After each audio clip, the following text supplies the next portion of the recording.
We're just going to for other people to join and we can start the summit in full gear. Welcome once again. It's so lovely to have you guys at the events. Last year was amazing. It was so insightful. And what I can assure you is that this year's edition is going to be even extraordinary. So I look forward to such an insightful time with everybody. So welcome again, everyone. Let's just wait for other people to join in. Chinanza from Lagos. It's lovely to have you here. Yes, the rain has stopped for a moment. Yes, well, it's been raining cats and dogs all morning.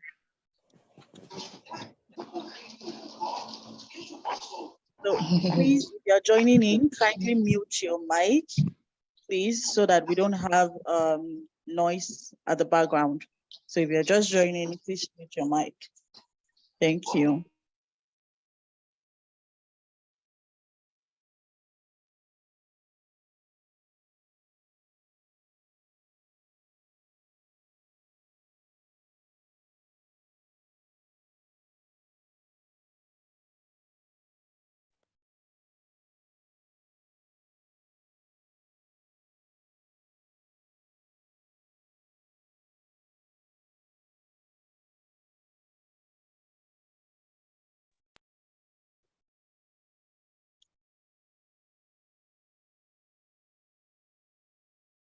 Okay, so while everyone is joining in, please could you let us know what your expectation for today is? You want to share what you're expecting to get out of today's summit? Please share in the chat box. Let us know what it is you're expecting from our speakers, from our panelists.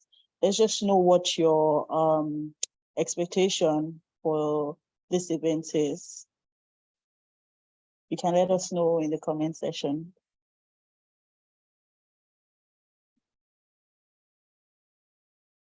You're welcome from Abuja.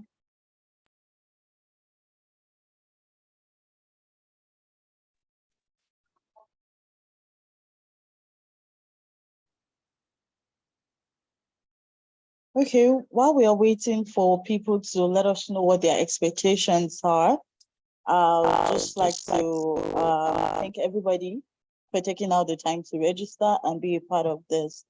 It's very important that we are aware of how analytics can help us in every area of life, not just in business, but in every sphere of life. We're just moving out of the pandemic era, and even though COVID has ended for a couple of years now, we are still just trying to settle in, and the impacts of COVID-19 are still very much obvious. They're still very much evident. So how are we going to move forward from this? So the world has been trying to, get back to what it was pre-pandemic situation, and the world is still trying to adjust. So how is the world going to be able to get back to what it was before pandemic happened? So one of the ways in which that is, in which organization, in which the world at large is trying to find that balance is through the power of analytics. So it's not just in businesses, even in everyday life, even in healthcare, analytics is a very key and important tool for mankind to harness, basically. So our theme for this year's edition of HR Analytical Summit is winning with analytics and scaling performance, talent, learning and development in today's world in general. So as HR professionals, how can we make use of analytics to scale performances? How can we make use of analytics in talent management, in learning, and how we develop generally? So this is what we are going to be focusing on. And we have top tier professionals that are going to be taking us through today's events. And I can promise you that it's going to be impactful for your career. It's going to be career changing. It's going to be explosive, and it's going to be something that would definitely cause a change in your career path. So you just hang tight, sit back, and be prepared to learn.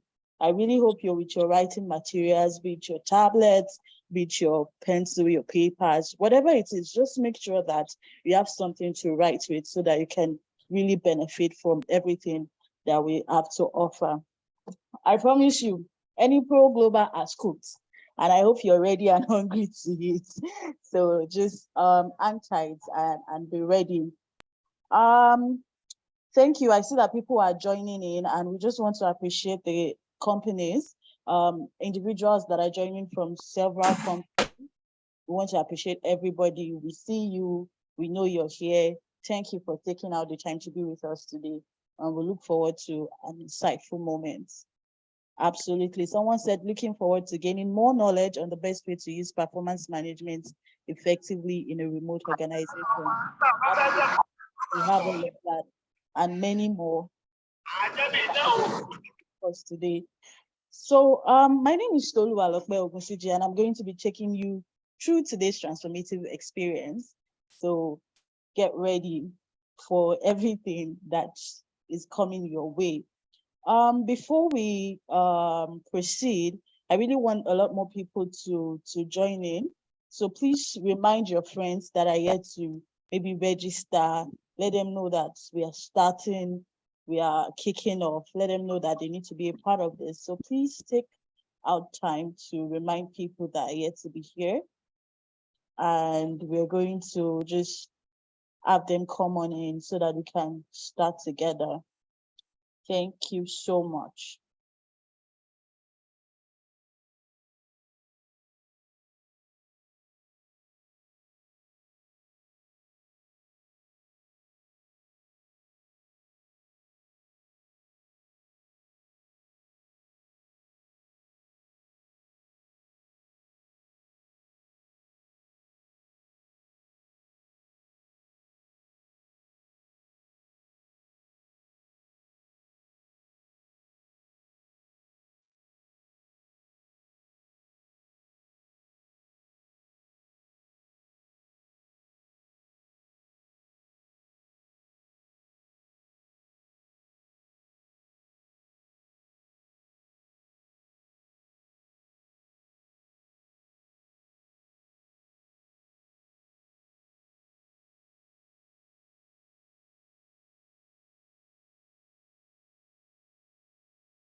Okay, I think we're moving in. We are moving on now. We're moving on now. So welcome if you're just joining in. Welcome, welcome, welcome. Welcome to Enipro Global HR Analytical Summit. This is the third edition. Like I've said earlier, we've had our previous editions and they have been explosive and very, very insightful. So you can expect the same level of insight from today's program. You can expect the same level of insight from today's summit as well. So I mentioned earlier what the theme of today's program is. Kindly mute as you join, please. We don't want background noises, please. Thank you so much.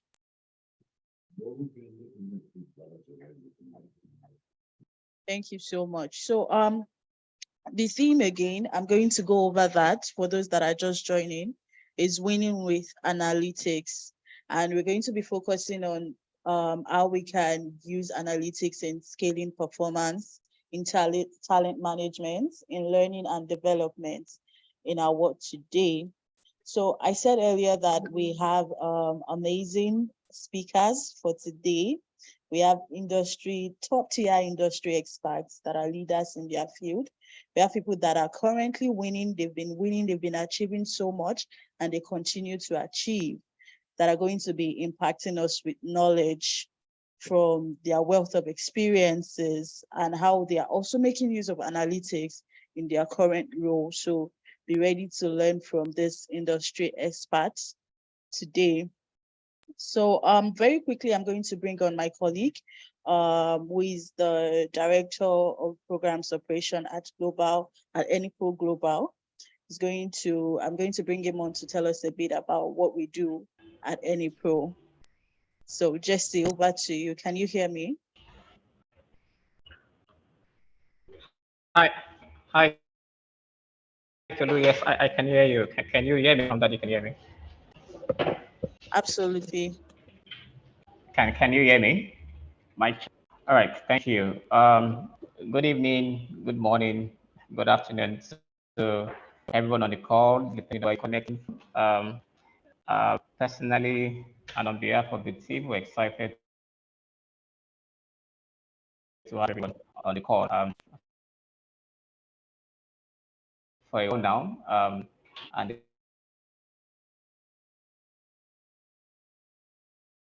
then we've had amazing everyone around Enipro, what we do, and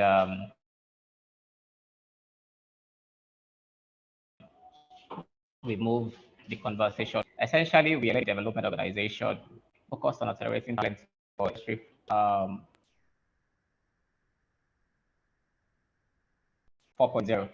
Now, learning and development space ties into one of the core tenets of HR, which is learning and development. And we've did so well because I've been in the mainstream of learning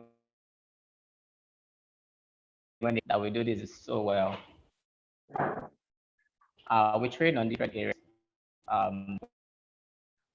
Analytics, we call strategic HR analytics, and we've actually supported our professionals, HR professionals, to develop skills when it comes to HR. And I'll call them alumni now who are gone ahead to take on they were subjected to, for a fact, the skill that they learned at Enipro was very, very pivotal in securing those roles. So just to speak from a more pragmatic standpoint, that can you hear me? Someone is saying they can't hear me. Can anyone hear me? Just to confirm. Yes, but you're breaking. You're breaking a bit. All right. You're breaking Okay. up. All right. And then other skills we are core. Can you hear me? Okay. All right. That's part of our core. We train on data analytics. Is it just David is saying he can't hear anything? Is it David or me? Just to be You're sure. actually breaking Can up. any other You're person hear breaking me? up. You're breaking up. You're breaking up. Oh, okay. Is it better now? Can you hear me now? Yes, it's better. Okay, thank you so much. So I was actually sharing some of the testimonials that we've had from training professionals with HR analytics skills who have gone um, to global organizations outside of the country to gain good jobs. We also have within the country professionals who have helped transform their businesses by the skills that they've learned. We've had situations where we had one of our alums who haven't gone through her trainings, and then I think she got to the interview, and just that the recruiter knew that she learned from any pro, she got a job. So we have those kind of testimonials, right? Also to mention, I'm just going to be more practical in the course of we preparing for this summit.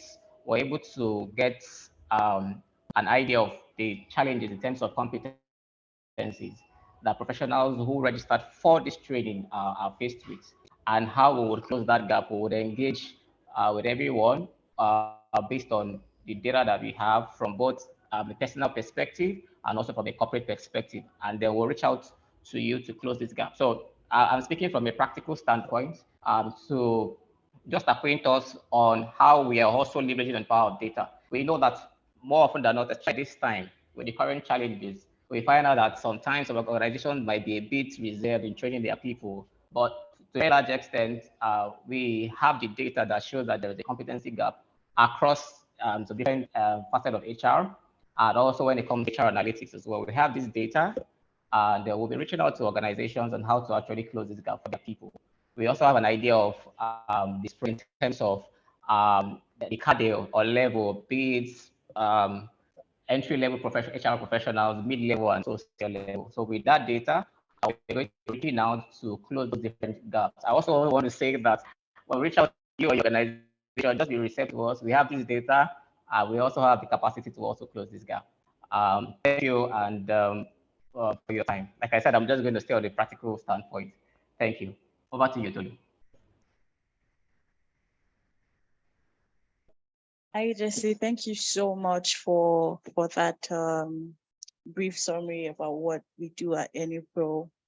So that's what we do. The core of what we do at Enipro is data analytics. We help you close that skill gap and bring you to the point that you actually are supposed to be.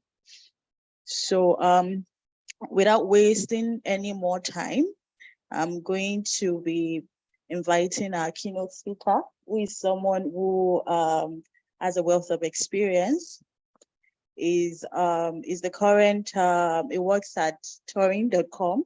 For those who probably do not know what Turing is a platform that connects Silicon Valley caliber of remote developers, people that have tech skills, and the connect them to tech companies that are in search or in need of that talent. So that's what Turing does. Our keynote speaker is a seasoned professional and is the head of HR business partners at Turing.com. And he's a person of Taylor Bradley. Taylor Bradley is a seasoned people team leader with over a decade of HR experience and a unique background as a former firefighter paramedic. He excels in leading lean HR teams within the tech industry, prioritizing operational excellence and scaling HR strategies to drive the growth of late-stage startups. Taylor holds a master's degree in management from Seattle Pacific University and is currently... Hi, I don't know, can you hear me? Please just confirm if you can hear me. Yes, we can hear you. We can hear you. Oh, okay, great. I just needed to confirm that. So Taylor holds a master's degree in management from Seattle Pacific University and is currently completing an MBA at the University of Cincinnati. Alongside Taylor's professional pursuits, Taylor is passionate about his family, is passionate about traveling, human capital economics, and of course, people analytics. So you can feel free to connect with Taylor on LinkedIn or visit his website at taylorfromhr.com. So join me, people, as I welcome Taylor Bradley to give his keynote speech. You can just, respond with an emoji in a chat box so that we know that you're welcoming Taylor. Taylor, can you confirm that you can hear me? Yeah, I can hear you. Can you hear me clear? Absolutely, I can hear you very clearly. You're welcome, Taylor. It's lovely to have you here today. It's fantastic to be here. Thank you for the emojis in the chat. And thank you to Enipro for having me. So we'll dive right in because I know we're a few minutes behind, and I'll see if I can make sure that we stick to our schedule here today. But again, thank you everyone for attending and being here. I'm looking forward to learning from you as well, and some of our other amazing speakers that are lined out for the rest of the day. So I'm going to share my screen and bring up the presentation. It looks like Tulu, you may need to stop sharing yours. There we go. And let me know if someone can just say it's coming up in presentation mode for you all. Looks like it is. Okay, fantastic. All right. Well, we'll dive right in. Again, my name's Taylor Bradley, and I'm going to talk a bit about my journey here in front of you here today. So I am a dad of two and a husband to, I say, the one for me. I am a former firefighter paramedic prior to getting into HR, though now that I've been in HR, have had about a decade plus experience in it. primarily working in late stage startups in the tech industry across the United States.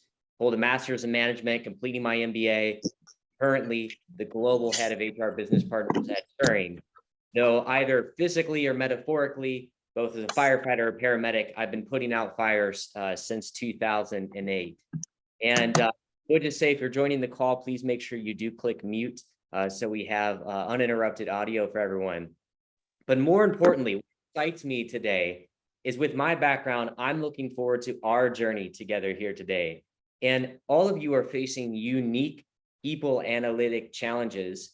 And so what I want to do is talk about how I process data on a level that will be able to be applied to any situation that you all are working through.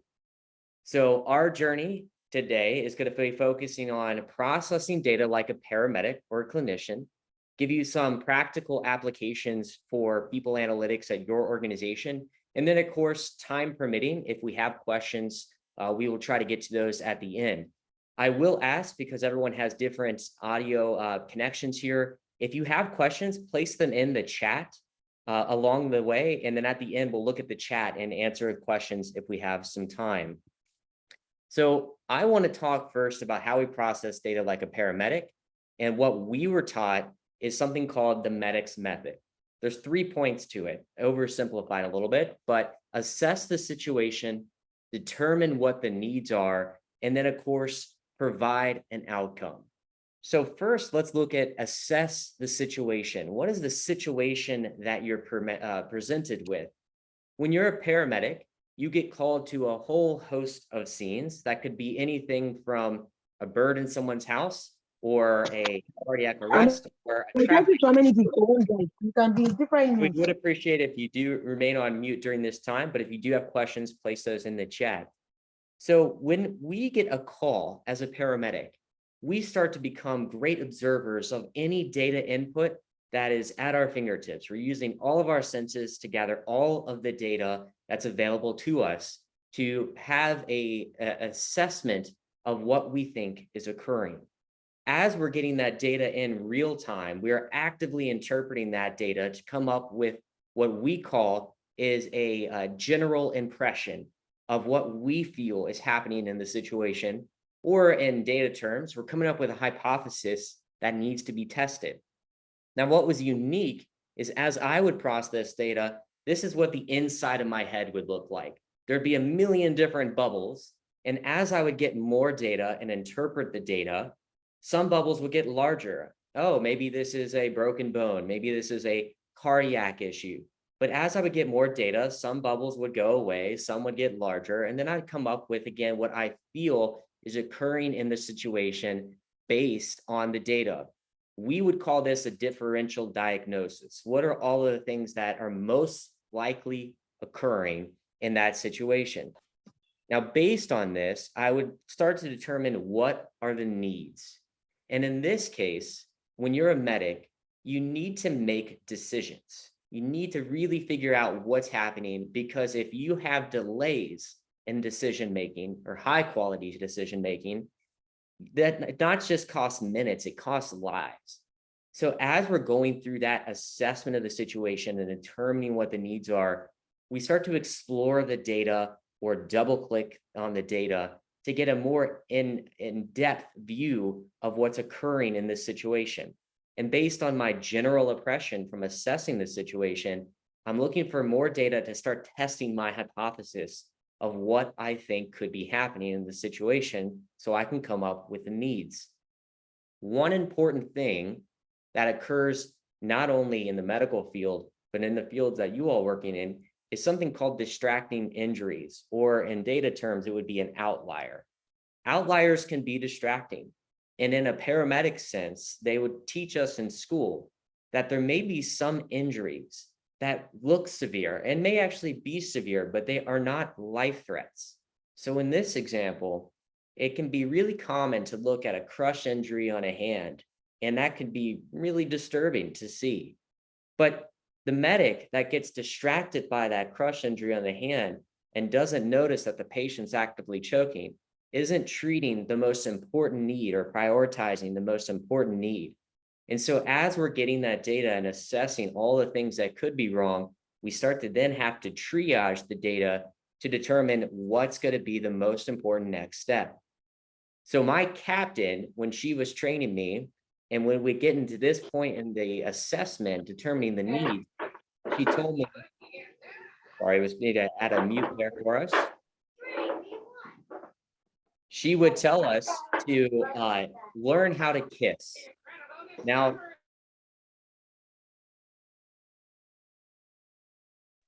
looks like I got. Can you all hear me now? Great. All right. So one of the things that our captain would tell us is to learn how to kiss. Now, it may not be what you expect. When she was saying that, it was keep it simple. And as we were determining what the needs are, that always stuck in my head. Now, she always told me, keep it simple, stupid. But for the sake of all you, I won't put you through that. We'll just keep it simple. Now, when you graduate paramedic school, this is what you feel like. You have all of these advanced, shiny tools, this advanced knowledge. You feel like a superhero. But after a year on the job, you realize some of the most effective outcomes are the simplest ones. Simply loading the patient into the ambulance, providing some effective care until you get them to definitive care at the hospital. So the load and go is the terminology that we would use to get them to, let's say, a surgeon or a psychiatric doctor, something along those lines. So there is that differential there, but it's also important that some of the most effective outcomes that you can provide is by keeping it simple. So that brings us to one of the most important parts. You have to provide an outcome. The unique part about first responders is no matter what we get called to, what kind of incident, accident, whatever it is, we can't leave until there's some kind of definitive care outcome provided. And so in this case, we have to leverage all of the training that we've had, all of the experience, all the data available to us to determine what is the most appropriate outcome.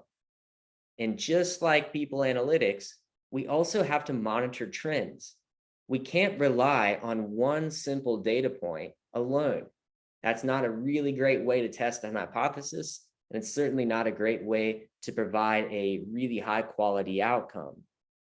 Now, outcomes, as I mentioned before, can vary. It may be something as simple as providing comfort to someone, hearing them out to better understand what they're going through. Sometimes it's CPR, and more often than not, it's transferring someone to a definitive care or escalating the care they need to provide a definitive outcome.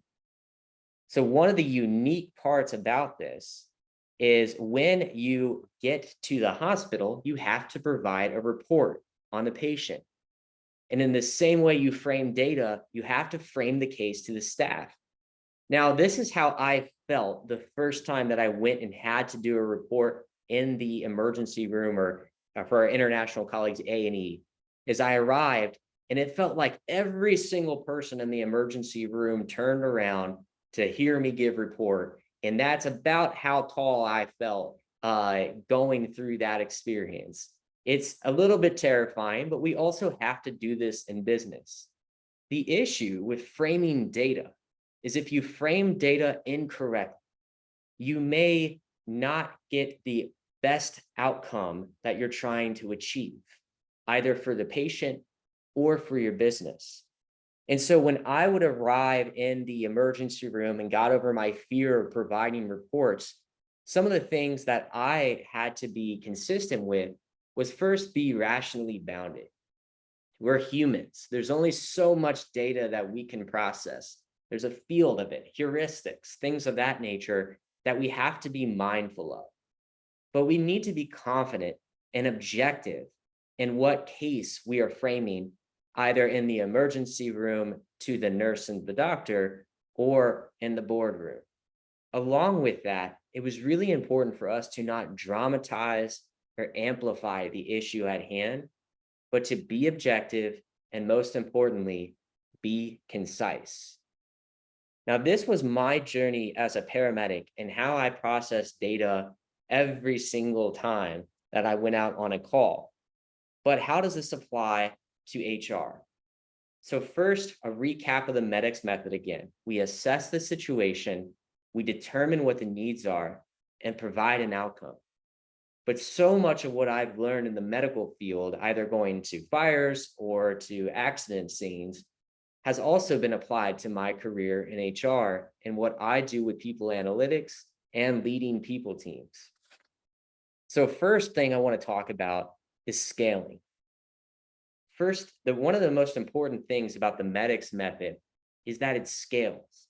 The idea with the MEDICS method of assess, determine needs, provide an outcome is not that we have to memorize every single response to any variable case that we come out to. Instead, we rely on that tool that scales across anything that we come across. So it's not about memorizing everything. It's about using a consistent tool to approach every case in a methodical way that ideally leads to a positive outcome.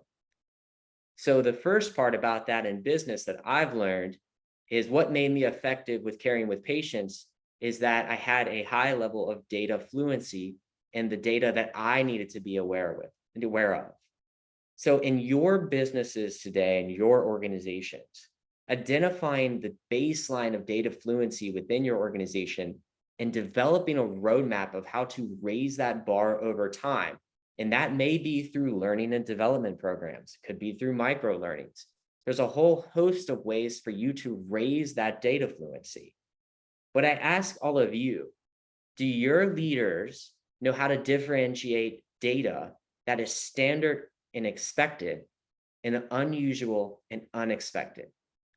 If they don't, and the data fluency is too low, that standardized bar across the organization, you end up with a case like this, where no matter how important your message is, if your audience doesn't understand it, it doesn't matter.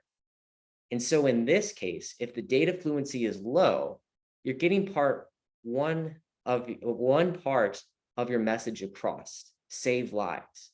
Well, gosh, it would be really important to know what saves lives in this case. That's the data fluency bar that you need to raise in your organization. And as you raise that data fluency, you will end up making the message clearer to those in your organization. Next up is analysis paralysis. I am fairly confident that all of us have seen some measure of this. The nice part about in most of our jobs now, including mine, is that analysis paralysis may not cost lives. But what it does cost in organizations is capital, it costs morale, and those are certainly the lifeblood of your organization, whether it's for-profit or nonprofit. And that's where probabilities come into play. It's not that you need to go into an advanced statistics course to understand probabilities or to get your leaders to understand them at a granular level. Instead, just the concept of being comfortable with identifying probable outcomes and their known risk. The amount of time you're spending on a certain decision in your business, is the risk significant in the probability that that risk would be realized, or is the outcome, the probable outcome, one that can't be undone? And in most of the time in HR, quick decision-making can lead to high quality outcomes. And if they don't, can often be undone quickly. So instead, if you are going to spend any time evaluating a particular issue that you're facing in your organization, make sure it's one that needs to have time and extra analysis before making the call, because more often than not, we can just make calls quickly. And so this is what I ask you to go back to your organizations on. Identify if there is analysis paralysis and people are taking too long to make decisions. Get an understanding of why. Sometimes that could be simply a fear-based reason they're not doing it, a lack of reward, could be micromanagement, but really get at the underlying issue there. The next up is it's their emergency and not yours. When you're a paramedic, this is something that's taught to you and drilled into your head at a very early stage in your career. We're not actors, we're medical professionals. And so when we arrive on scene, we're trained to solve problems, not create more of it. The problem is on a human level, when you panic, the higher cognitive function in your brain tends to shut down or not be as active. And so you actually go into fight or flight mode in your body, and stress can cause this as well. And you may not be able to operate at the top of your game. So we're given a lot of tools to make sure that we don't run across that. And we always remember it's the patient's emergency and not ours. It's our problem to solve and provide an outcome to, but we shouldn't add to the drama. We shouldn't amplify any of the issues. Instead, focus on assess, determine needs, and provide the outcome. You can do this in your business. If you show up to a meeting, remain calm, remain objective, no matter what you're coming across. So I ask you this question. Which paramedic would you prefer to care for one of your loved ones? I'm sure we all had a pretty immediate reaction to this. There's generally one of these people you don't want to be when you go into the boardroom and present, or you go to present your data. If I were to show up on a scene, pulling my hair and panicking and having, I don't know, like half a sunburn on my face, that's not an ideal situation. Instead, you want to be like our other clinician here, professional, calm, steady hand when you approach any type of case with your data. So finally here, one of the most important and exciting parts about data is an opportunity to tell a story. If you recall back when I would arrive in the emergency room or A&E to give report on my patient, I had to connect the data that I was presented with of the case with the analysis that I have had to then tell the story. When you're doing this in people analytics, oftentimes what I've seen in HR teams is they rely solely on the data. They pass forward raw data without analysis, leaving our leaders to draw their own conclusions without any expert opinion. And so it's critical that we have the right data and the right analysis to tell the most important story of all. And those are the cases that you're dealing with. One case comes to mind when I was a paramedic, where there was a data point and then there was analysis. I got a call to an individual's house that had passed out, seemingly for low blood sugar. When we found them unconscious or semi-conscious in their bedroom, we took a blood glucose and their blood sugar was low. We gave them the medicine they needed to get back on their feet and get well. But as I was walking past the kitchen, I noticed this scene. There were 3 huge bags of sugar and orange juice and a spilled drink on the floor. And so I asked the patient, what's going on here? This is pretty unusual to have this amount of stuff. Did you pass out on the floor? And we learned from the patient that beyond the data of the low blood sugar was the story. The patient knew they had sugar problems. They weren't entirely sure what diabetes was or anything like that. And so when they would feel unwell and they would feel like they're going to pass out, they would get a big heap of sugar, put it into orange juice, mix it, and then drink it to try to feel better. The reason for that, the story for that, was because the patient couldn't afford to go to a doctor, or what they felt they couldn't afford. And so for us as paramedics, the outcome wasn't simply raising their blood sugar. It was getting them connected with social workers to be able to get this individual the healthcare they needed so they didn't have to rely on self-treatment. But if we were to myopically just be stuck on low blood sugar, we made their blood sugar higher in the story and didn't try to connect all of the dots and generate the analysis to understand the story better, we would not have provided the right outcome. You can apply this to any aspect of your business. So finally, we recap here. The applications to HR for the medics method are scaling your data, mitigating analysis paralysis. It's their emergency and not yours. That steady hand approach to leadership and people analytics, and tell the story, ideally the right story. To close here today, I want to always end all of my talks with a commitment that I made to my grandfather before he passed away. He made me promise to never stop learning and to never stop helping people. So I pass this along to you. I always like to share the resources that I have found very helpful recently. These are some great book recommendations that I have for you. And I am highly recommend getting familiar with ChatGPT or Bard or any kind of other generative AI tool. Can be exceptionally helpful in people analytics, not only to teach you it, but to run it, ideas past it and get some other ideas of how you can apply people analytics in your business. You're also welcome to connect with me on my website, taylorfromhr.com or LinkedIn. And finally, never stop helping people. When I was a paramedic, one thing I wish all non-clinicians knew is that there's some simple skills that if you spent 5 or 10 minutes on YouTube learning, such as just CPR until medics arrive, the Heimlich maneuver, how to attach an AED, you too could save a life one day.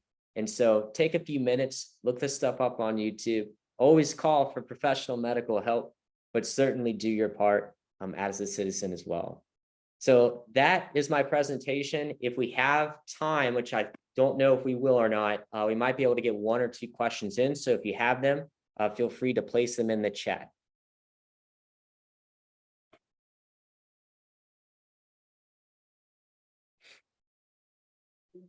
Thank you so much, Taylor, for such an interesting session. I really did enjoy that you went the framework, the medics framework. I think it's a really lovely one.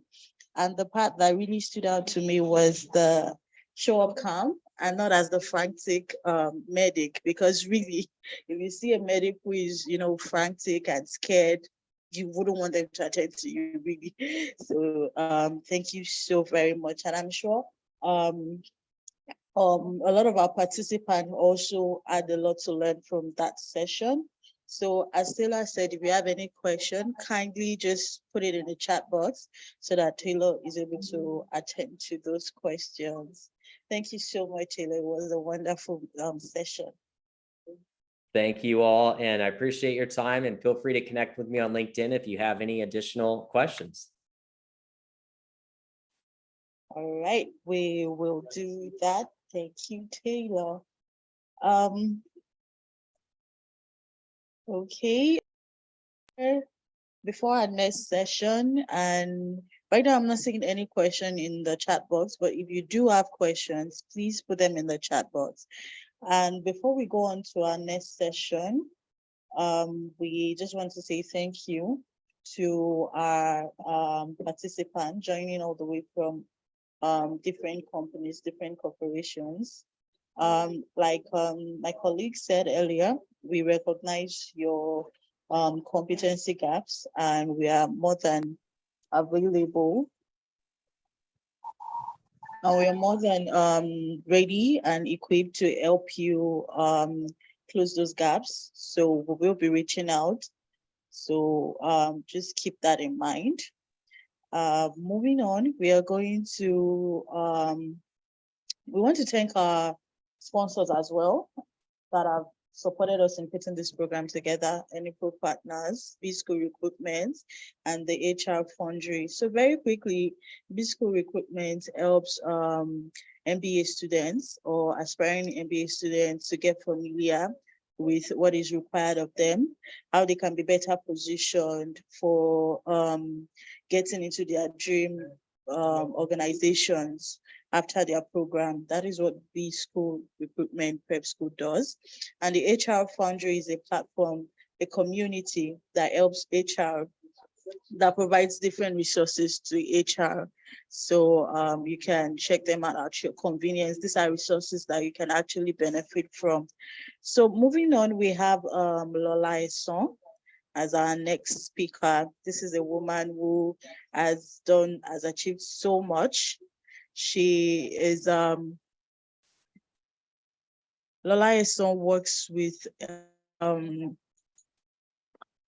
hello, I need to confirm if I'm being heard. Can I be heard? Am I audible? Loud and clear. Yes. Oh, okay. All right. Okay, great.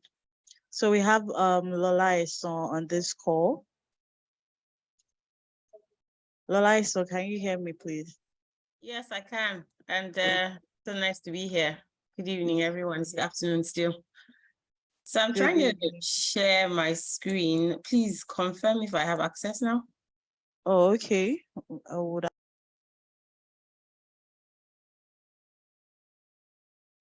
I'm trying to stop sharing so that you can, okay, you have access now. So can you see my screen? Yes, you can. Thank you so much for inviting me. Huge opportunity to learn. And thank you so much, Taylor, for the context. I think I'm going to be borrowing a lot of the foundation you set in explaining some of the things I'm going to be speaking to. I think I quite like the simplicity with which you presented the topic, because sometimes that's the challenge when you're discussing analytics with people. They tend to say, oh, well, I'm not an accountant, I'm not good with numbers, how do I move? So I think I would be leveraging a lot on that simplicity and zeroing in on how we scale performance. But I think I would want to maybe quickly just maybe set the context a bit further. I quite like how you have used the real life situation. So I would bring it into sort of looking at how life has changed. I think the moderator started talking about how COVID has impacted sort of everything we do. And it's true. I think I don't recall any time in human history where we now have data from any and every single source. So definitely there's a lot thrown at us when it comes to data. And for us in organizations or for us HR practitioners, the question then is how are we using that data to differentiate? And I think I quite like a challenge which Taylor mentioned, which is the fact that oftentimes we just drop the data, we don't process it. And so business leaders really don't know what to do with it. And if we agree that performance management is that objective effort, how we measure really the outcomes or the return on investment businesses have made in running the organization, you would agree with me that looking at how to scale performance with analytics becomes very important if we want to be able to generate valuable insights to plan, to develop, and generally to even reward and motivate people. So I always like to, again, use data. This is a session about data. So I have some few stats really talking about how with data, we've sort of been able to take a glance or a glimpse into the future. Before data mining and data and nature analytics became a thing, oftentimes as HR people, we took decisions based on perception, feeling, or what's happening in a similar or like industry. But as we know, each organization can be different, the DNA is unique. And so when it comes to even using data for analytics, we have to make sure that the data set is one that really is related to the context we're trying to report on. So I'll just touch on a few stats, which shows us why data is no longer it's no longer nice to have. It's now a critical planning tool. And so it's important that every single person doing HR is able to leverage data for their work on a day-to-day basis. LinkedIn had some survey, which they did recently, which says that there's been a 77% growth in professions relating to analytics. So if you're looking at the fact that 77% in a huge market like India is related on or to analytics, then it's clear that even for Nigeria, which also has like a population, it's a skill set we need to develop. Then if you look at, I think the corresponding data, according to the World Economic Forum, at least for the jobs in 2023, the Future of Jobs 2023 version, analytical thinking is actually the top employment skill. So that means that whether you're in HR, whether you're in finance, whether you're in planning, wherever it is you are, you will be expected some form of analysis to be able to generate insights. So even though we're talking about performance and scaling performance, when it comes to if you're going to be able to thrive or survive in any organization, definitely how to process or use data to generate insights is a critical requirement for you to be able to do your work. Actually, if we note that 44% of our core skills are expected to change in 5 years, if analytical thinking is number one in 2023, I think it begs the question, really. It's something we should now have. It's now like how you say computer user skills or Microsoft Office skills about a decade ago. Analytics is now the top skill that we should all be talking or looking to grow our capabilities in. So I think I won't dwell too much on this because I think we've heard this in a lot of ways, and I'm sure the other fantastic speakers will do same. As we know, or as I've clarified already, data enables us generate and derive value. It also gives us the opportunity to take decisions or decisions that are driven by reality, either current or perceived. However, as we all know, there is the ongoing challenge around data privacy. And even when it comes to performance management, how much of sort of the predictive tools or insights should you be using in taking decisions around your employees? So what are some of the things we could talk about when we look at performance management as it relates to using analytics, or people analytics generally, sometimes as we refer to it? So in the concept of workforce analytics, I think in this case, we've seen the need now to have a more reliable way of forecasting what we need. In most markets, you had people go through a 12-year school arrangement. They come out with no clear sense of probably what they would end up with. But increasingly, your organizations, governments, even continents specify the number of skills they want to have, or the number of capabilities or proficiency they want to develop in certain areas. So we should also be doing the same thing. So our performance management should not just be an opportunity to give people a 1 or a 5 rating. It should be a predictive tool that enables us to grow a lot of the skills that we think we need, or even correct some of the behaviors or nuances or practices or things we want to promote. So definitely when you talk about using performance management to enhance your analytics, workforce planning is critical in that sense. Again, in this case, you need people to activate strategy. You have a great idea, you've gotten funding, you set it up, but the company who you were 10 years ago is different from who you are 20 years ago. Yes, performance management on one level gives an opportunity for employees to know what they're doing well or not, but for the business, it also gives you a snapshot as to whether or not you're doing the right things at the right time for the workforce. Especially in mind with the reality now that people are no longer looking for employment, but experiences. So the only way you can really create the experience that allows you get the return on every buck you're spending on human capital related expenses would be having a very objective or data-driven way of generating the insights. Then, of course, when you talk about workforce acquisition, as we know, this is the first time we have about 5 generations at work. These 5 generations want different things. Their perception of work is very different. Their perception of how they want to be managed is very different. Yes, there's a lot of talk as to what each generation may or may not prefer, but it's important to actually use the information, the data, the DNA, what the DNA is telling you in this case, so that at least you can minimize some of the challenges we see around managing people generally, even in mind of the hard realities we're facing globally in the economy. So if you then agree that HR analytics has gone beyond one of the nice to have, so I know I'm meant to focus on performance management, but at the end of the day, both employee and company performance, there's a huge relationship. And the two can only speak together if you have analytics, if you have a way of generating data or insights that speak to both aspects of the situation. So if we look at, I was looking out for data. This, and I popped on this, which said 55% of employers are struggling to identify and hire people with the necessary skills. For those of us who are in Nigeria, I believe it's probably even higher, because you have a situation where you've got population, but you don't necessarily have talent. As some people will tell you, well, what really determines whether it's people, population, human resources, human capital, is the data with which you can make the decision. So as they say, data is the new oil, data is the currency for decision making. So data really allows us to take that decision around what to do with the people we have in the organization. A bit more into what execs are looking out for. I think if I ride on what Taylor said earlier, the fact that unfortunately a lot of us, our skills have not bothered to grow into the insight or generating real outcomes or ideas. We just drop the notion or we drop the idea, but we don't really add more that enables the execs process. So fortunately, Enipro is taking on this challenge of building that capability we need as HR people. So some survey done CEOs across the OECD countries, 79% of them essentially allude to the fact that they need to take big decisions once every 3 months. If you're taking decisions as an exec, you clearly need data to be able to take the decision, both current, historical, or future. So in any case, to run an organization and run it properly, even with the realities we have now, data is definitely an invaluable companion.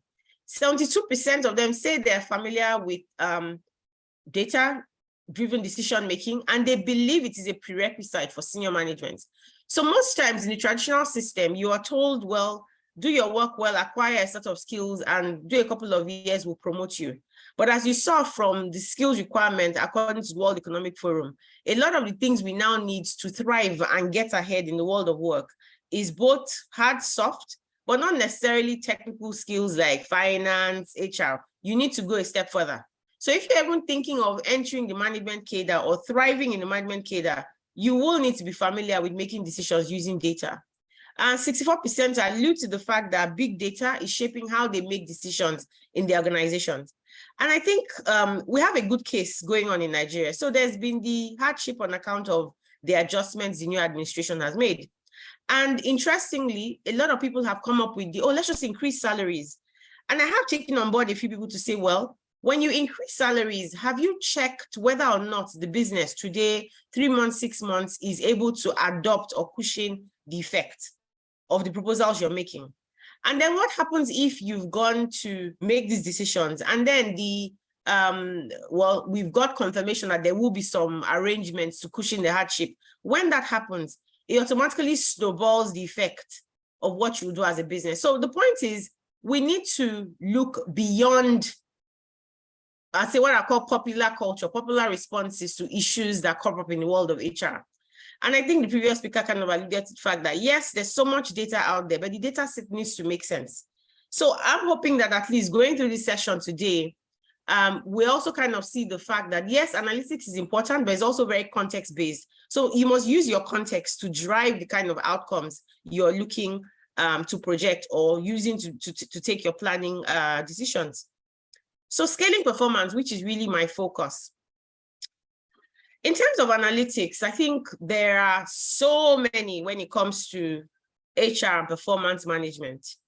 And without boring you too much into some of the details, I kind of took a shot at maybe segmenting some in these 5 buckets, just generally how we would look at performance management.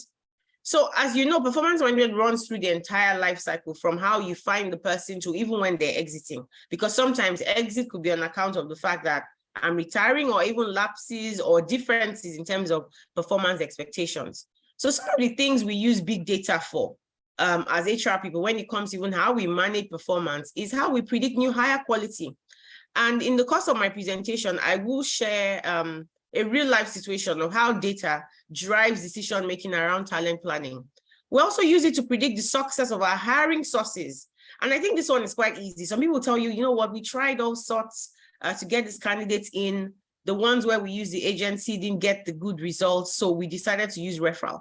And as you know, one of the best methods of hiring is actually by word of mouth and referral. The success rate is about 80%, and there are stats to show that. But some people will still advertise. Now, I personally, for example, do not favor advertising for certain roles, because oftentimes you get less than 10% that is actually matching what you need. But if you go into the process of actually mining data using sources like LinkedIn, referrals, HR communities that we all belong to, you are likely to get a better result than going the long, expensive, and time-consuming route of the other options. Please don't get me wrong. I'm not saying you should not use that, but we should use outcome-based approach in deciding which one favors whatever it is we want to do. Now, of course, for turnover, which is a big issue because if it's regrettable, it means that the business hasn't factored in the likely effect of the person leaving in their business model.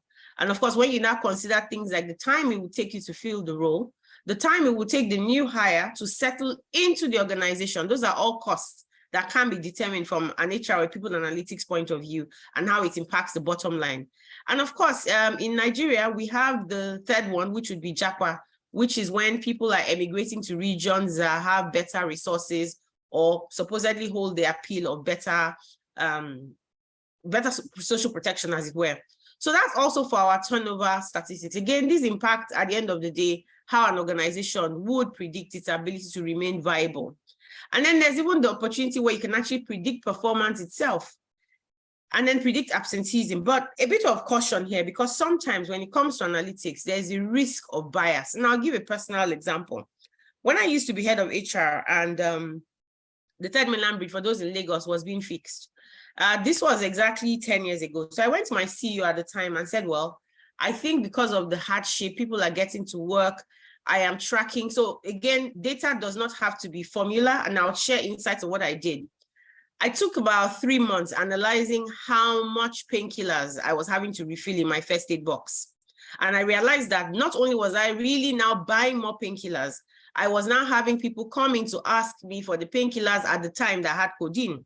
So armed with the data, I went to my CEO at the time. Remember, in Nigeria at that time, remote work, flexi work, those were not popular things. But then you had an external situation, a major bridge commuting island and mainland being repaired, and people were coming to work late. So when it came to our absenteeism rates, of course, there were more people calling in sick. All of those data I had, and I went to him and said, you know what, I think we need to start closing 1 hour early and have people who want to come in 1 hour before leave early. And he was like, well, how are we going to do that? And I said, well, we totally can. But remember that at the time, there was no reference point in the insurance industry. So again, data sometimes can be context or based on your reality, so long as you know what you're driving at. So he then said, well, how are we going to be sure they're working? The people who drive the staff buses. So I said, well, you know what, hang on a second. And I went to facilities and I got data to show that we were fixing our staff buses a lot more, because what happens is when the driver drives to the outskirts to drop off staff, bus back to the office. So he keeps it in his area. The accommodation might not necessarily be as secure as the office. So we were having replacement on brain boxes. We're having all sorts. Again, by the time I went to him and showed him that, look, we potentially could have a crisis where people are coming to work dependent on codeine. People are spending so much time in traffic, so we're not necessarily getting the benefit of their work. So armed with all that data, we then agreed that we would do it. And for 3 months, up until when they finished the bridge, we did that. So we were actually one of the first insurance companies in Nigeria at the time to try out the 1 hour before 1 hour earlier. And today it's mainstream. So again, I think one note or one recommendation would be we should look at analytics as an enabler, not necessarily something that because it works for one person, it will work for me, but make sure it is context-based and to your situation. Then for organizations that have a lot of millennials, for example, this group of people get really demonized, but I actually think they're one of the best employees you can have, so long as you tighten your reprimand system. So you want all the freedom, I'll give it to you. But this is what I expect from you quality-wise. I don't need to see you. I don't need to hear from you. Just give me my work.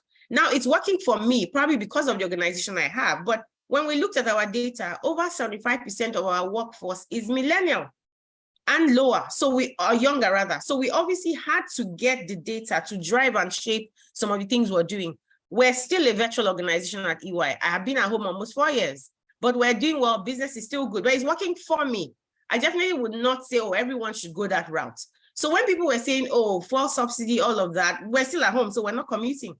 So again, we must use the data, the drivers of engagement. They have to be very, very specific and context-based. And then, of course, finally, for workforce planning, when we predict what we're likely to need, the world is going AI, the world is going tech. So clearly, when it comes to the balance of resources, even in a manufacturing environment, you would need to predict or take care of the fact that a good number of your employee body would need to have tech skills, AI skills, digital skills. So when it comes to your investment in training or the kind of results you'll be looking for performance, it would no longer be the vanilla outcomes. Or how many times do you do this? What were the things? You will be dependent or based by the realities of the business. But of course, the only way you can track performance or say you are using data to drive decision is both outward and inward. The external data must drive, or in a way, can influence what you're doing internally, but the two have to go hand in hand. So just a quick run through on the performance management process. I don't want to spend time talking about that because I'm sure this is a topic we're familiar with, but I think 5 priorities when it comes to performance management and using HR analytics would be 1, the data you are collecting and how you're collating it. And I think Taylor spoke to us about data integrity, kind of what we should pay attention to when we're collating the data. So we say we're using data on performance. Some organizations today still track, we came to work early, they left late. Some, like where I work, we only measure 5 things, and it's behavior based, because we believe that if an individual focuses on these 4 things, it would have an incremental effect on everything they do. It doesn't mean our way is better than the others, but based on our environment and how we run our business, we're collecting our data such that we're able to get information that makes sense to what we do. So the entire system, for example, is tech-driven. It's online. I don't need to see you or have the sit downs. But of course, if it's a factory and you're producing items, I probably have to count or check. Point is, the data has to be consistent. It has to be fairly standardized based on the environment. And then how are you monitoring performance? For some people, it has to be daily to get the results. For some, because they have trained the organization and the employees on the behaviors they want to see, they are not measuring outcomes, but they are measuring the promotion or the impact based on the behaviors they have decided they want to promote.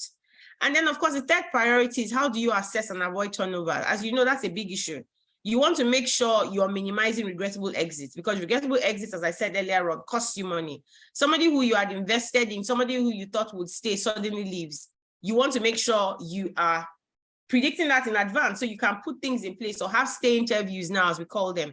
But even having said that, I personally think it's a bit of a, stay interviews are good, but I think the reality of the world we have now, it's sometimes could be nice to have. And I'll clarify what I mean by that. These days, you have young people who like to travel. The average Gen Z millennial will tell you that work that has travel is important to them. So it doesn't matter what you offer by way of benefits and all of that. If they find an opportunity that creates that need, they will move. Millennials and Gen Z, for example, are interested in sustainability and impact. If yours is a business that they consider the impact damaging on the environment, you can't change your business, but you have to be certain that you will have some people go. So your response then is to track data. If you realize that, well, I seem to be hiring people of this certain age, then it's time to reevaluate your HR opportunity, your HR architecture, to make sure it is responding to the needs of those people. Nobody's sticking around to do 20 years, 15 years. And I definitely say we should stop having an emotional response to turnover. But using data to track it helps you prevent that. So a lot of us are still offering the same healthcare benefits for individuals who joined us 20 years ago and the ones who joined us and probably just have a dog. We do not have the opportunity to get veterinary care for those who have pets. We still offer the same thing. So these are some of the straight line ways in which we can use analytics to drive decision making. So I've talked about the fact that I work in a fully virtual organization. Performance for us is outcome based. So you can choose to work from 5 p.m. to 10 p.m. or 8 a.m. to 2 p.m. We just need the outcomes. We're not tracking the time. So it starts first, of course, from designing the data. What kind of data are you looking for so that you can take decisions that absolutely matter? And then, of course, I mentioned the fact that the certain generation who like freedom, you've got to have a system in place to track data that will be objective. So in our own case, it's pretty much systematic. You can see when the person logged on, when they logged off. You would agree expected work and quality upfront, and you report or discuss based on what you got. And then when it comes to the fourth priority in this case, which is increasing retention rates, I personally think retention is relative, but it's definitely a good idea. I remember when I was in industry, we used to say, well, retention cannot be into double digits. It becomes a problem. But for us in professional services, double digits is our reality. So we run a revolving door. So our performance review system is not geared towards, well, let me make you stay, I'll do everything to make you stay. But no, we do it in such a way that the kind of work you get, the kind of experience you're exposed to allows you get the full experience, such that when you're ready to go, we're like, okay, you know what, you experience the best of us, however long you decided to stay. So I know some organizations still have retention rates on the KPIs of their HRDs. I really don't think, for example, like in Nigeria, it's sustainable. What you probably want to track is regrettable exits or the ones that are leaving and are not ambassadors, because you can actually track when people leave you, they now go and become ambassadors of your business. Those are all measures that can be tracked. Then, of course, I think very importantly, another priority is how do you enable effective teams? And these days is everything from trust, the value system of the business, how well we trust our management and managers. As we know, people do not leave bad organizations, they leave bad managers. So one of the things we should be tracking really is our systems that allow us to team effectively. And then, of course, we need to have in place systems that allow us analyze and assess future priorities. So for example, a lot of professional services firms, what we did over the course of the pandemic, because we just had a lot of people leaving, we generally had a situation where I wouldn't say the word is overhired, but we had a buffer because we realized and we expected people to leave. Of course, that put a pressure on resources, but we planned it in such a way that we adjusted the KPIs or the return we were expecting per employee, for example, so that we could take care of that effect in our business planning. I mentioned that there are myriads of HR metrics when it comes to performance, and there are many schools of thought who have provided examples of what it should be. AIHR is a very interesting one. If I had an Enipro one, I would have shared that as well. But these are some of the metrics that they recommend we should be tracking from a performance point of view. I will show you a longer one later as well. But I do say that it's important to be very context focused. So don't take this and say, you know what, absence rates and costs for us. Yes, if you are a bakery making bread, you physically have to be present, unless of course you have robots making the bread. Then in that case, absence rate really wouldn't mind. It will be breakdown rates that you'll be checking. So I always say, take the guidelines or take the idea and then implant it in your reality or in your own context. I particularly like the employee net promoter score because once upon a time, employers kind of felt they called the shots, but today it's an employee's market. The employees these days are asking, why should I work for you or with you and not the other way around? So you can, of course, come up with your own unique way of measuring your net promoter score.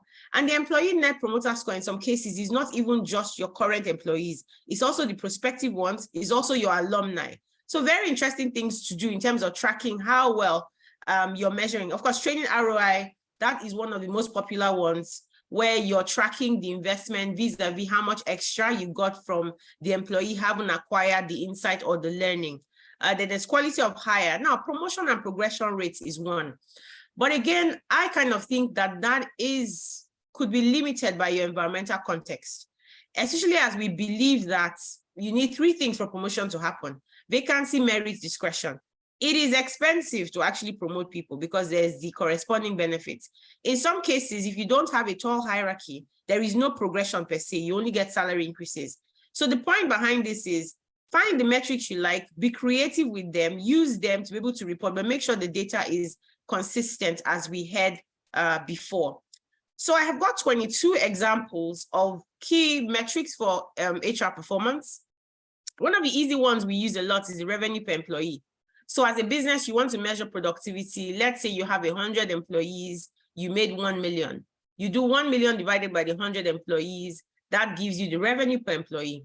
Now, revenue per employee can be very easy in a straight organization where you're probably product-oriented. But in a service-oriented organization, it could be a challenge. But it is nonetheless a good metric because if you're going to track, for example, like I mentioned earlier on, people just said, oh, let's increase salaries. Well, when you increase salaries, you've got to flow it back to the revenue per employee because you do not want to be paying up to 50%, for example, of your revenue towards employee costs. It becomes difficult to remain sustainable. So these are some of the measures you could track for performance. There's training expenses. These days in the era of MOOCs, you really then, I don't know that you can ascribe a price to it because you also say employees should own their learning. So you can then be tracking sort of improvement in the work as against how much you're spending to train them. Then there's training efficiency, which probably enables us to assess vendor quality and how the employee has transferred the learning to work. Turnover rates, that is important because you want to make sure that you are able to replace. There's also retirement rates. I say, for example, to my clients who work in high training or high cost training environments like upstream companies, you want to keep an eye on your replacement ratio.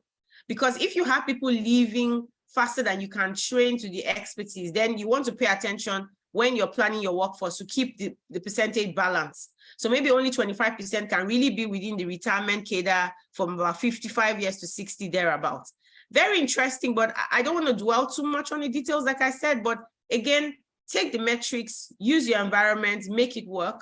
And of course, be mindful of the fact that your context will drive what it is.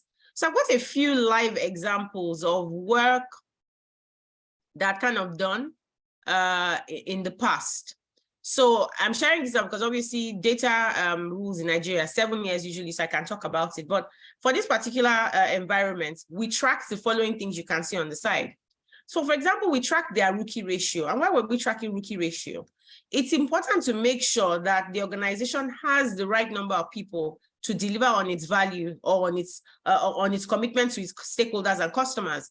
If you have a rookie ratio beyond a certain level, then clearly that speaks to the fact that you have a turnover problem. So another thing to mention, and most of these metrics speak to each other, they are not in isolation, and there's always a relationship. So you can see the relationship between the rookie ratio and the turnover rate. In this organization, they've got over 55% that have worked for 2 years or less, and they are losing about 36. So they've lost, their turnover rate is 30. So in a given year, they had lost about 36% of the employee population. So if they are not able to replace as fast as they're losing, or they have too many younger people, of course, there'll be a challenge with the institutional memory. There'll be a challenge with transfer of knowledge over time. That would also impact certain ratios. Now, if you look at span of control, this is looking at how many people a manager is in charge of. In this case, you had 3 to 1,022 people. That's a huge span of control, because at that point, how in this case, for example, would the individual be able to supervise, identify performance or development needs or gaps? Then if you look at revenue per employee, that obviously on the assessment popped up as green, because at the time, this company was getting each employee, no matter the level, generate this much money. Of course, one or two things could be deduced from this. They're either very efficient or they do not pay well. Now, if they do not pay well, clearly that part is also speaking to the turnover rate or the rookie ratio. And then, of course, as you know, diversity is a big issue now. Most people measure it. And it even includes measuring the number of women you have in leadership positions. Again, only 4.5% of the population at the time were women. That also tells you that for that particular organization, they would need to focus on the balance around it. So HR analytics, very broad, very wide. Generally, many things you can do with it, but I think I'll just try and begin to round off now, sharing, at least this is related to EY. So I mentioned that we've got a large millennial population. And one of the things we noted at some point, then, okay, I'm going to school, I need to go and do my MBA.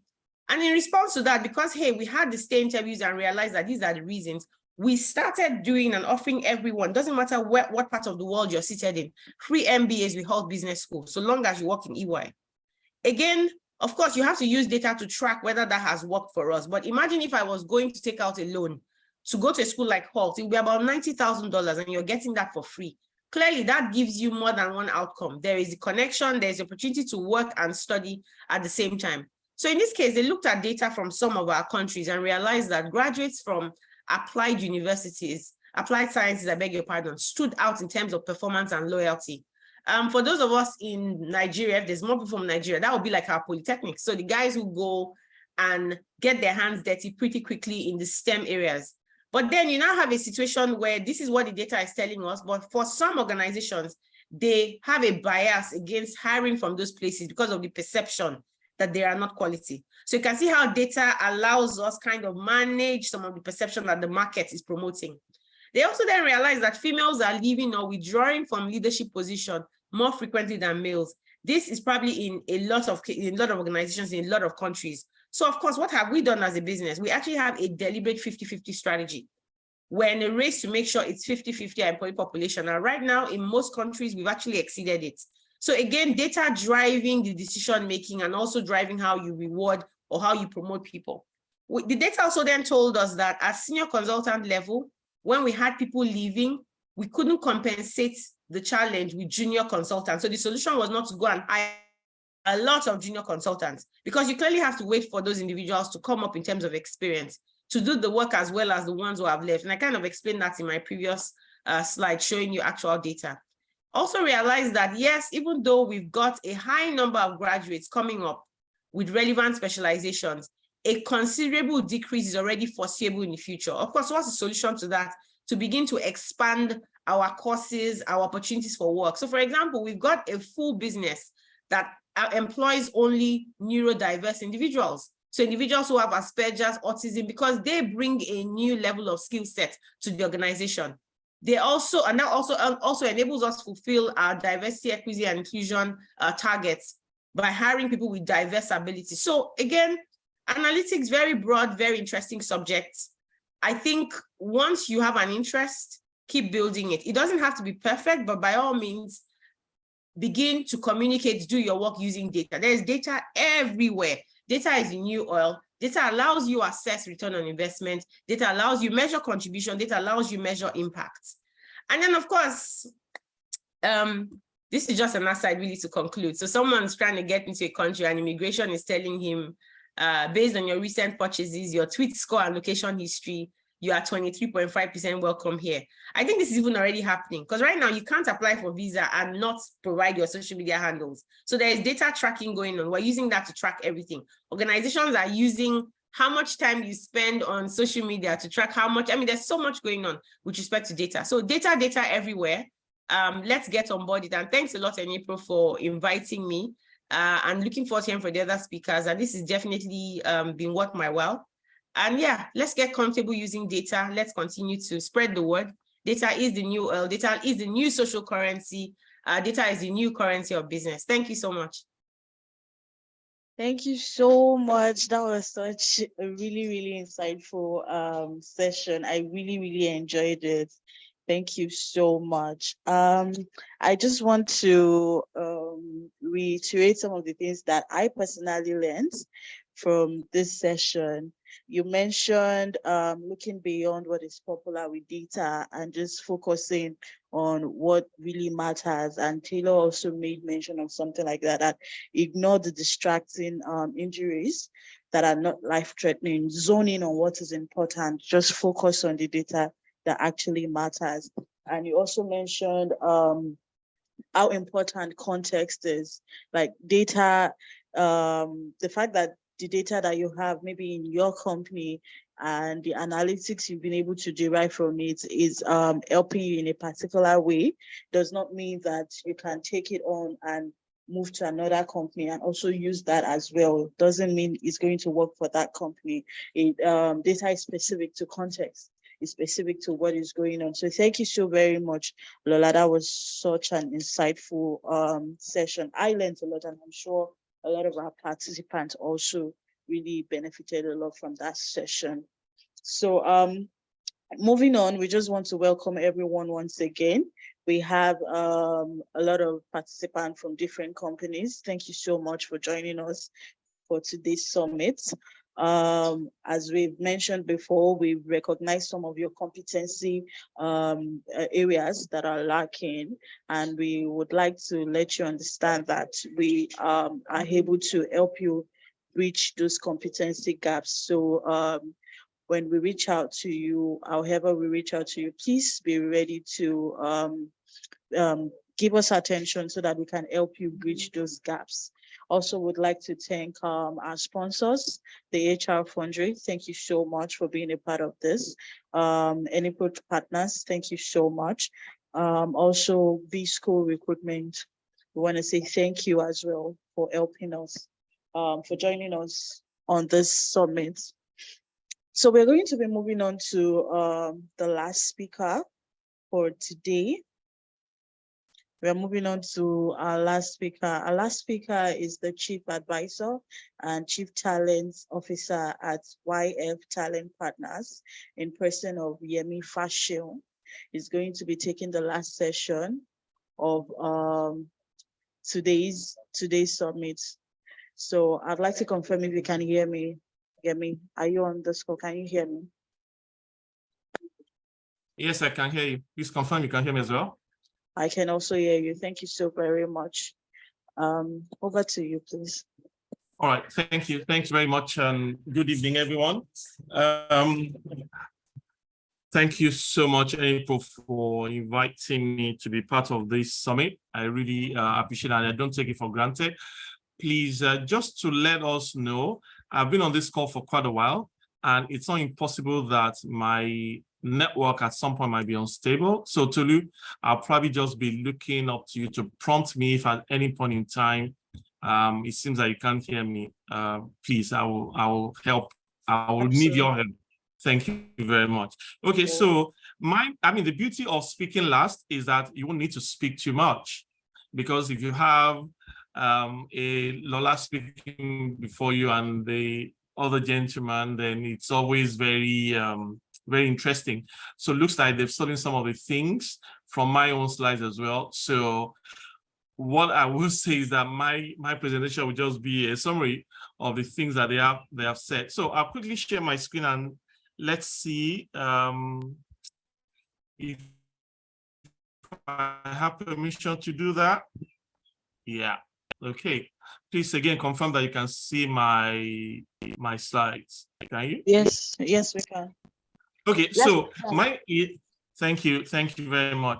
I'm just to quickly talk about how everything that has been said today so far should enable us move from emotional HR to HR analytics. I have said it before now that over the years, we seem to have done a lot around emotional HR. I mean, I'll give you an example. So many of our colleagues at the moment are saying, oh, this first subsidy in Nigeria has been removed, and therefore cost of living this, cost of living that. What do we need to do? We need to increase salaries, we need to do employee assistance programs and all of that. So some of us are in that emotional space again, where we're thinking, what do we need to do to respond? No, not even to respond, to react to situations, rather than spending time, maybe since, if you ask me, from like September last year till March of this year, to gather data around the impact of subsidy on the business, number one, and then on the people, number two, and therefore get ready to propose solutions to the business based on the insights that we will have provided. We are now again in that whirlwind space of responding to issues, and all the things that have been said so far is to say that we need to move away from that spur of the moment decision around people to more data-based conversations with businesses. So, I mean, I'm not going to go slide by slide. I just focus on because how it relates to HR, data management, and how we are using that to help the business to do extremely well in the area of people management, because ultimately that's what it is. If the CFO is using data, financial data, to help the business in the financial space, we as HR practitioners also need to be using the same data to help the business take very, very insightful decisions around people management. Applying the knowledge of business data to HR, and then how we can use the data that we gather almost literally every day in our operations for descriptive, predictive, and prescriptive approaches to HR management. So this definition I picked up online about HR analytics. I'll just quickly read that out. And this is talking about today's business and the needs of HR. Once upon a time, and I'm not reading verbatim, once upon a time, it was about 2 weeks to send a letter across the country. But today, in seconds, because of the power of technology, we can do that in seconds.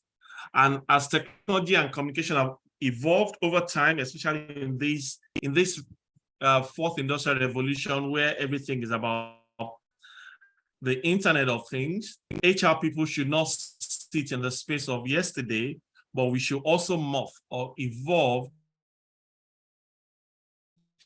in the way we approach our job, human resources, how they manage the business. Tolu, please confirm, are you still with me, or am I still with you?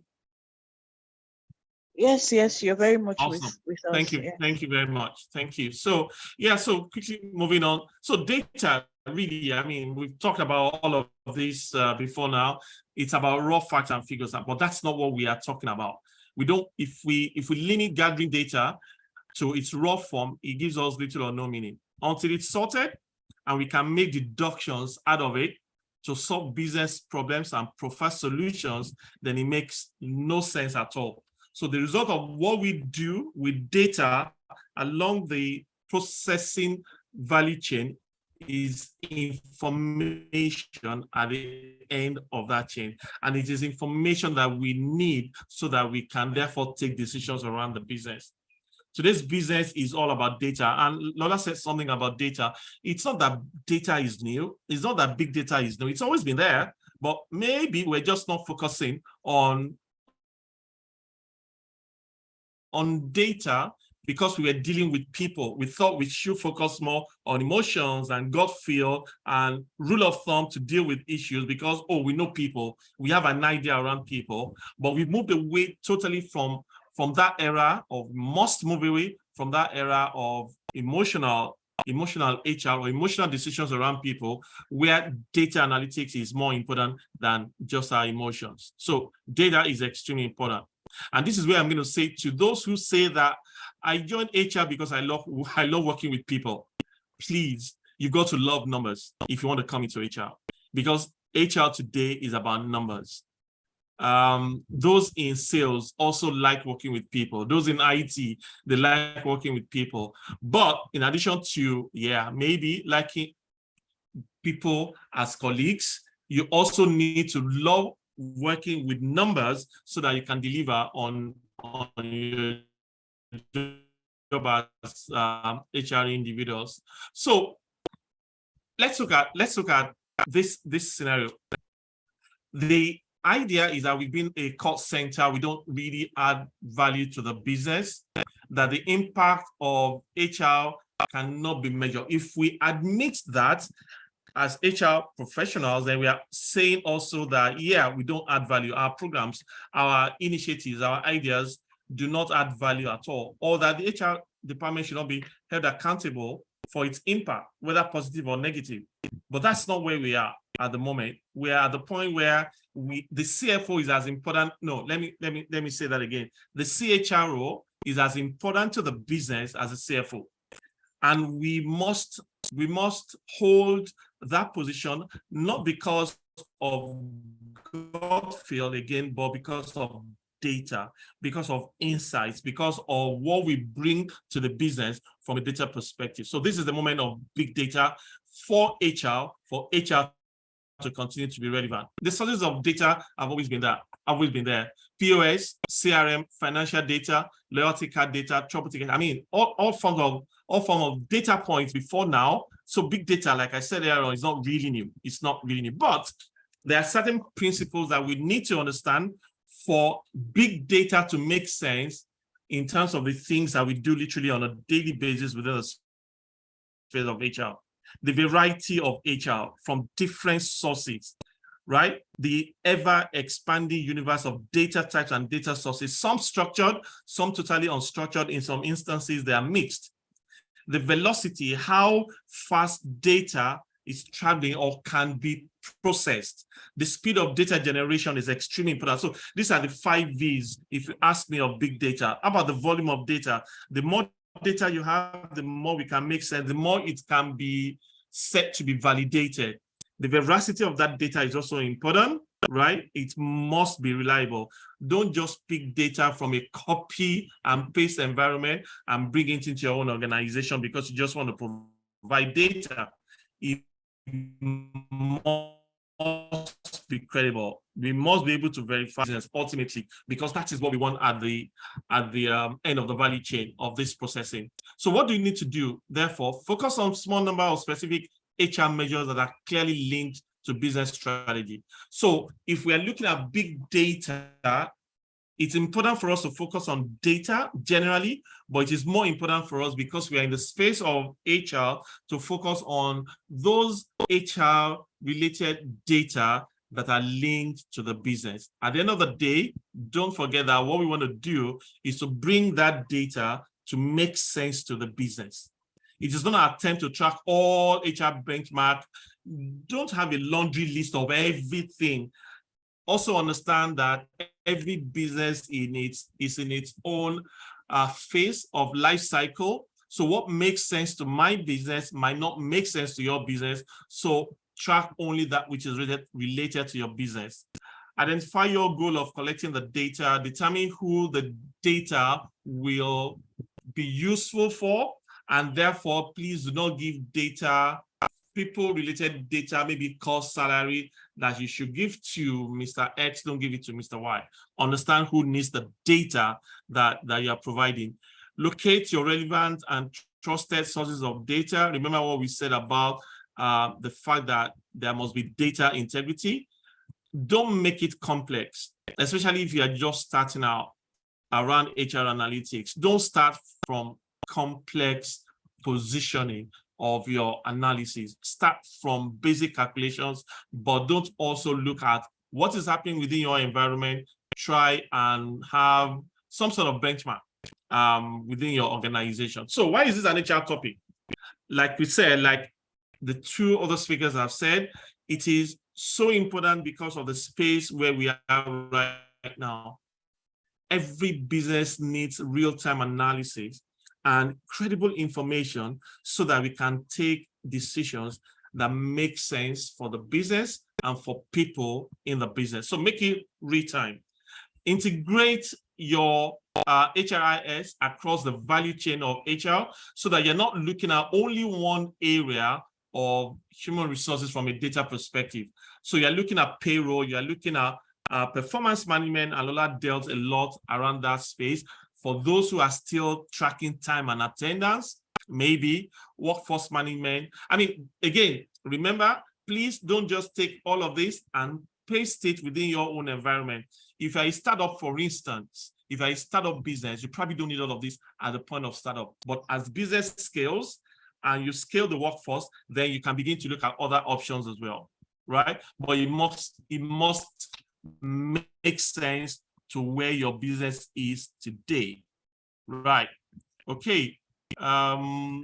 So for me, the concept that we need to look at around HR metrics, standards to measure and evaluate, it must be appropriately designed so that it gives a clearer picture of the pattern of events across a period or location. So it's not also data that is static, but data that is dynamic. Because if it's static, it is probably not taking into consideration everything within the internal and the external environment, but make your data as dynamic as possible. We've talked about all of these quantitative data versus qualitative. You also need to understand the differences between those. And what is important for me here is the mode of presentation. The mode of presentation is extremely important if you're dealing with either quantitative or qualitative research. There are examples, for instance, charts, graphs, statistical measures, regression, or attitudes, opinions. But in the area of qualitative data gathering or research, we must know that a lot of subjectivity might come in, and we need to understand that before we take our final position in terms of the things that we are recommending to the business.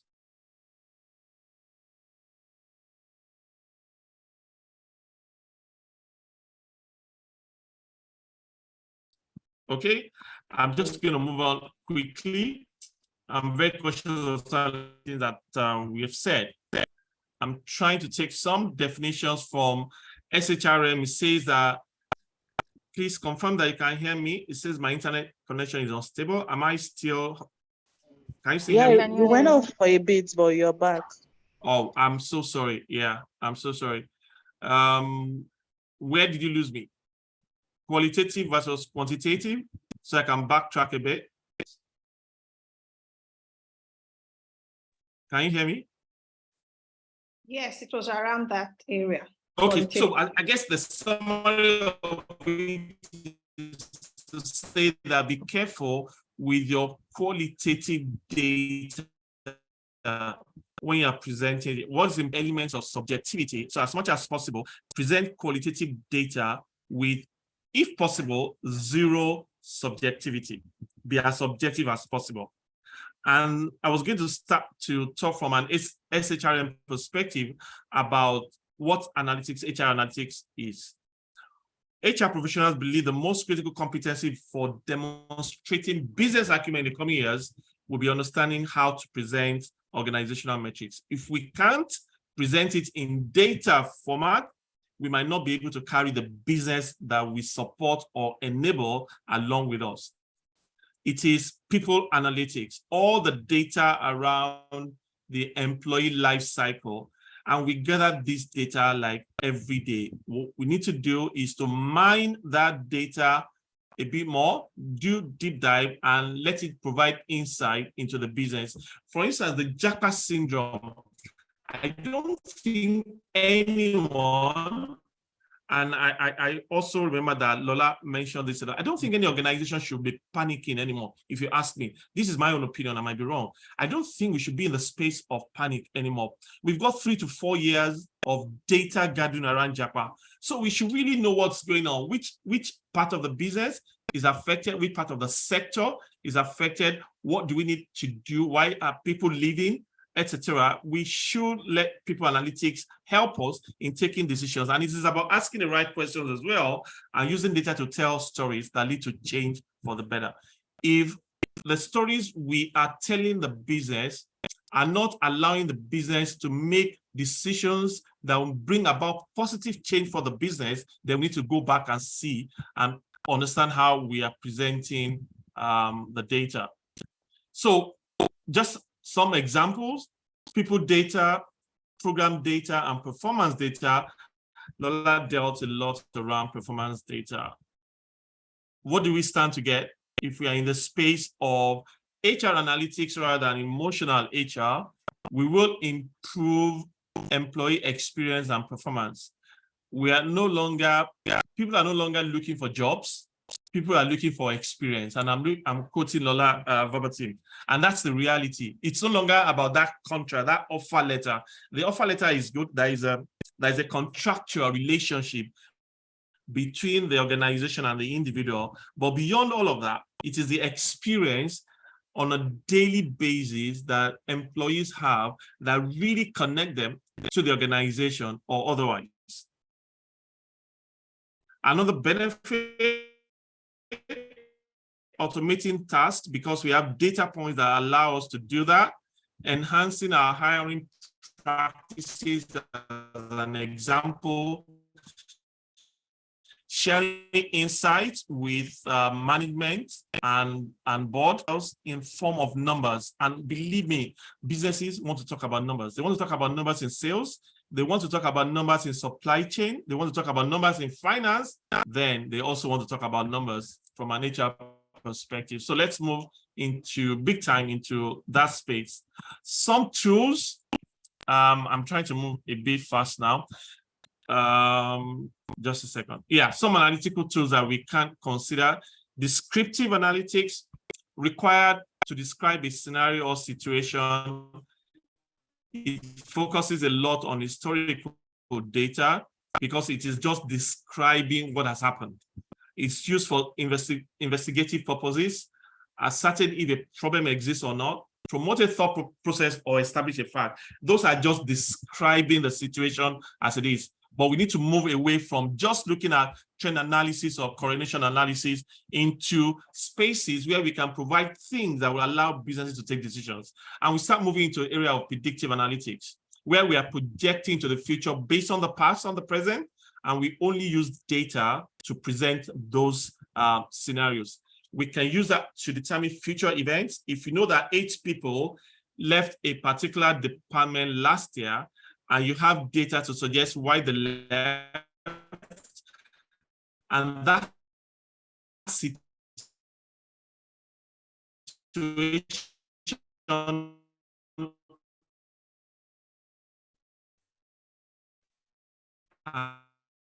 has not changed within that department, then, for instance, you might expect more resignation as an HR based on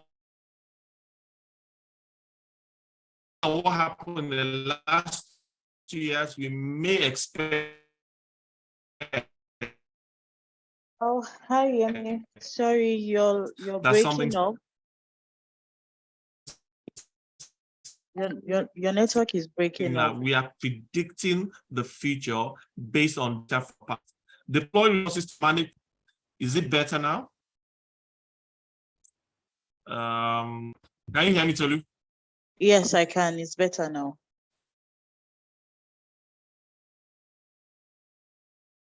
Hello, it's better now. Better now, yeah. Yes. I've tried about 2 or 3 different options. That's the situation of. Oh, I think it got booted out. Let's just hang tight while it joins back.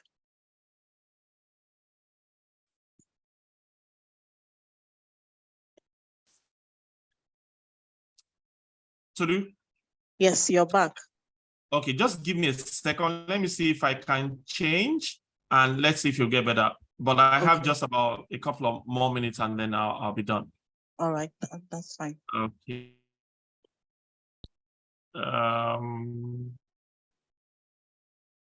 Okay. Yeah. Can you hear me now, Tolu? Yes, absolutely. Okay. Lara, I can see you are hurrying me up. I'm almost done. Can you see my screen now? Yes, your screen is live. Okay, so we just moved from prescriptive to predictive analytics, where we're looking at data or past events to determine future events, basically. And the example I was giving was around Japan, for instance. If we have our data points around Japan, for instance, then we might be able to kind of extrapolate in terms of what's going to happen in the future. Just some examples around a company with declining earnings or profit, expenses remain the same, and options available will be, should we lay off employees? Should we not lay off but reduce salaries? Should we leave salary and not lay off but cut off training and cost of medicals? Options available, but the best decision to take around this will be because we have data to support the business to take the best decision. Right. I think the last one is the trend time series analysis, which allows us to collect data across a uniformly spaced time or intervals, and then based on that, predict the future. We can also use that to spot certain pattern in an organization, certain behavior, certain outcomes, maybe around culture, maybe around responses to initiatives. We can use that to therefore predict what's likely to happen. Past behavior of data or pattern to determine what's likely to happen in the future. Okay, so comparative analysis, that's just basically looking at period to period or benchmarking organization to organization, or maybe a sector to sector. What is Honeywell doing versus what is FMN doing? What is Guinness doing versus what is maybe Nigerian breweries doing, or any other within the sector? But just to allow us do a kind of comparative analysis. And it's always good to take time to do comparative analysis, because at times it's not okay for us to continue to look at the mirror, at our organization, at our people. It's also instructive for us to just look out of the window and see what other organizations within our sector, what they are doing, or how are we comparing in terms of numbers, maybe our employee numbers this period last year to this period this year. Just to give a sense, if profit has gone down, for instance, or the margins are reduced, but we've increased headcount, when we compare period to period, does that make sense from a business perspective? Things to consider. But data will help us to do all of that. Limitations. I've talked about limitations around quantitative analysis already, but why must we do or move to the space of HR analytics? Explosion in data and data analytics, it's not going to change. We're going to be bombarded more with data and more data. The second reason is the need for HR to justify its decisions based on measurable outcomes rather than just emotional outbursts. We are sitting on a mountain of data, and it just makes sense for us to be able to make sense out of it. Demographic data, performance data, job history, compensation and training. We need to mine that data. And if the organization has been in existence for 25 years, what it means is that we've got data over a 25-year period to mine, and therefore advise the business or support the business to make insightful decisions. Common activities, I mean, these are things that are very, we are all aware. Dashboards, we use that every day. Benchmarking, data mining, predictive analysis, operational experiments, as well as workforce modeling. Recruitment costs, and it goes from phone calls to emails to refreshments during interviews. Anything that can be measured should be measured. Recruitment costs, what again? Finance costs, are training costs. Some people don't even have an idea of what is costing their business from an L&D perspective on a yearly basis. But we got to put all of that. So when we say what is the training cost, we need to break it down into the specifics. That is when we'll know exactly what L&D is costing us as an organization. Gross salary is not just what we pay out to employees. It's pensions, it's tax, it's NHF, and all of that. So, and then legal and compliance costs, welfare costs, employee assistance program, what's costing us. Let's not just present those initiatives to the business. Let's go away from I think to I know that I am aware, and then we can have a more robust conversation with the businesses we support. And I'm saying that as a parting shot that if we can't measure its impact, we won't buy the initiative. That is what the business is saying to us. If we can't measure its impact, we won't buy the initiative. Data-driven HR is strategic. Emotion-laden HR is myopic. It's time for data, data, and data. Thank you very much.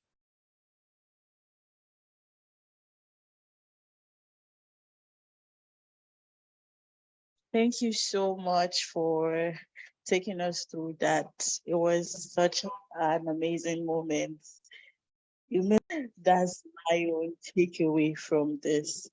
Data, data, data. I mean, the time for data is now, and I know that we've heard so much about data, but it's still all about data, actually. So thank you so very much. Thank you. I have had such an amazing time. Every one of our speakers, they came prepared. If you started with us, you remember that I said Enipro has cooked, and I hope that you did come hungry. And from everything that our speakers have been saying, I know that you'll be able to attest to the fact that yes, indeed, they cooked. And I hope you guys have ate to your fullest. So thank you to Yemi. Thank you so much to Lola. Thank you also to Taylor for taking out the time to teach us and impact us today. So one of the things that I really enjoyed about everything that Yemi said here was he said, make big data small, make it manageable, make it actionable. I also would like to add that make it relatable.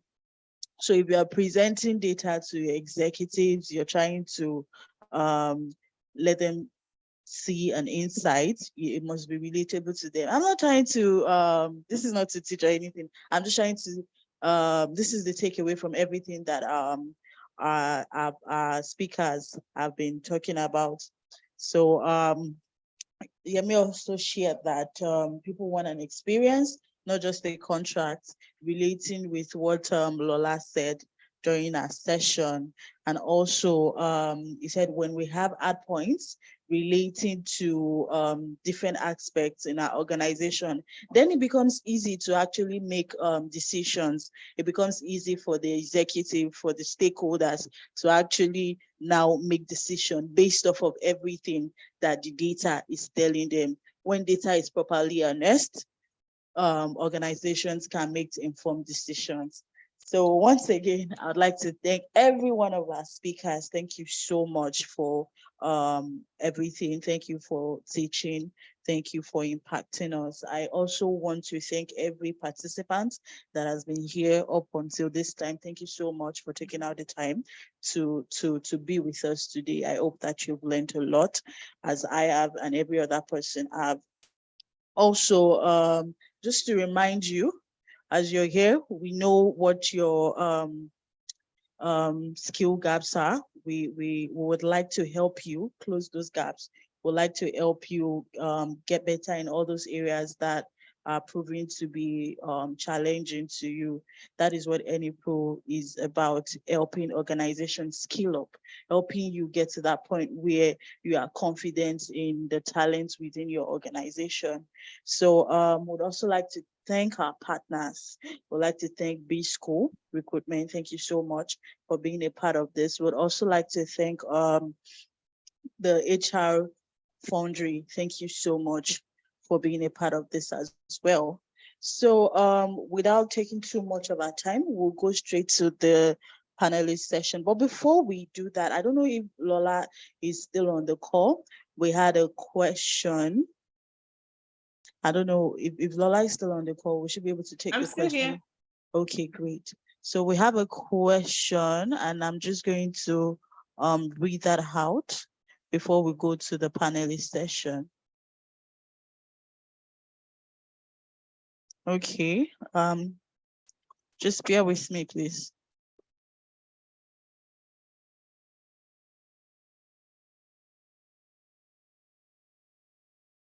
Okay, the question is about what metrics to look out for as an HR professional. What metrics do I know that you mentioned some of them? Maybe just go over the key metrics that HR professionals should look out for, and also what tools. They'd like to know what tools are important for the maybe the toolkit of every HR professional that wants to harness the power of analytics. So the HR metrics and the HR tools. Okay. I mean, thanks for that. So I think the first thing I would say, which I think I kind of spoke to, was you need to actually create your own. I think that's the first thing. You have to know the context for what exactly it is you are trying to speak to. However, there are some straight and easy ones which I shared. So for example, revenue per employee, that just tells you how much naira or dollar the business gets per person. Of course, that is a good metrics to know what you're making of the employee. But if you then take the flip side of what you pay the employee, obviously that's another level of metrics. So to show you that metrics are incremental, one oftentimes leads to the other. So you have to understand what area are you trying to report on. Is it talent management? Is it recruitment? Recruitment could be time to fill, sources to fill. There's so many, but I always say, make up yours. It's the easiest, it's the fastest way, but use the basis and the foundation and make sure the data set is consistent. In terms of tool, pretty much anything you need to do, they're both quantitative and qualitative. So your quantitative would be your interviewing skills, your question skills, your data gathering skills. Those would be like things that allow you get qualitative data. In terms of quants, of course, Excel is a good tool to know how to use. I remember when I just started going out into analytics, which was about 2014. I'd attended a training. I was watching my colleagues then, where I used to work in the UK office, had gone for a training, and they had Power BI, they had Tableau and all of this. And I thought, oh my God. But today, Microsoft gives everybody Power BI, which does all the insights and everything. The most important thing to get on this analytics journey really is a curious mind. If your mind is curious, then you can mine data, gather data, use it to tell stories and perspectives. Some of the matrices might not exist anywhere, but because of what you're trying to report on in your company, you use the baseline, you explain it, and you use the data. And if you agree that the data sets are related, then you obviously would need to do like what a researcher does. You take the data, you have an inquiry, then you form a hypothesis, you use more data to test that point, you use the different tools you have. So that's what I would say. I mean, I shared a slide which said, look, let's not be very fastidious about it being some thick scientific process. It's just really proceeding on doing your work and reporting, even doing your HR reports in a different format. As YF said, instead of feeling, move to knowing. So rather than say, oh, I think we need to increase salary because people are leaving, what in the data is pointing to it? What have you seen or analyzed? Oh, I think our HMO is no longer giving the real benefits anymore. Let's scrap it. Well, what have you seen that is making you say scrap? Is it that the people who you gave 10 years ago or 20 years ago, all their kids have grown and are working? And so because your average age in your organization is 5, they don't have young dependents. Maybe the policy should change to aged parents. So you use data to tell your story, to shape the perspective you're trying to put forward. It's not, let's not make it very scary or daunting, because if you then feel you need a particular set, then there's a challenge with that. So most important thing, curious mind, use what you have, questioning techniques as well. Thank you. All right, thank you so much, Lola. Thank you so much. So you guys, there you have it. Have a curious mind and know what you want to achieve. That helps you determine your metrics and stick to the basics. I have another question for Yemi.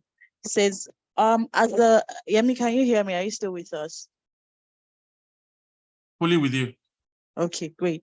So I have a question for you. As a HRB that are just joined an organization without an initial organized data, okay, how can HR harness the past data to make decision?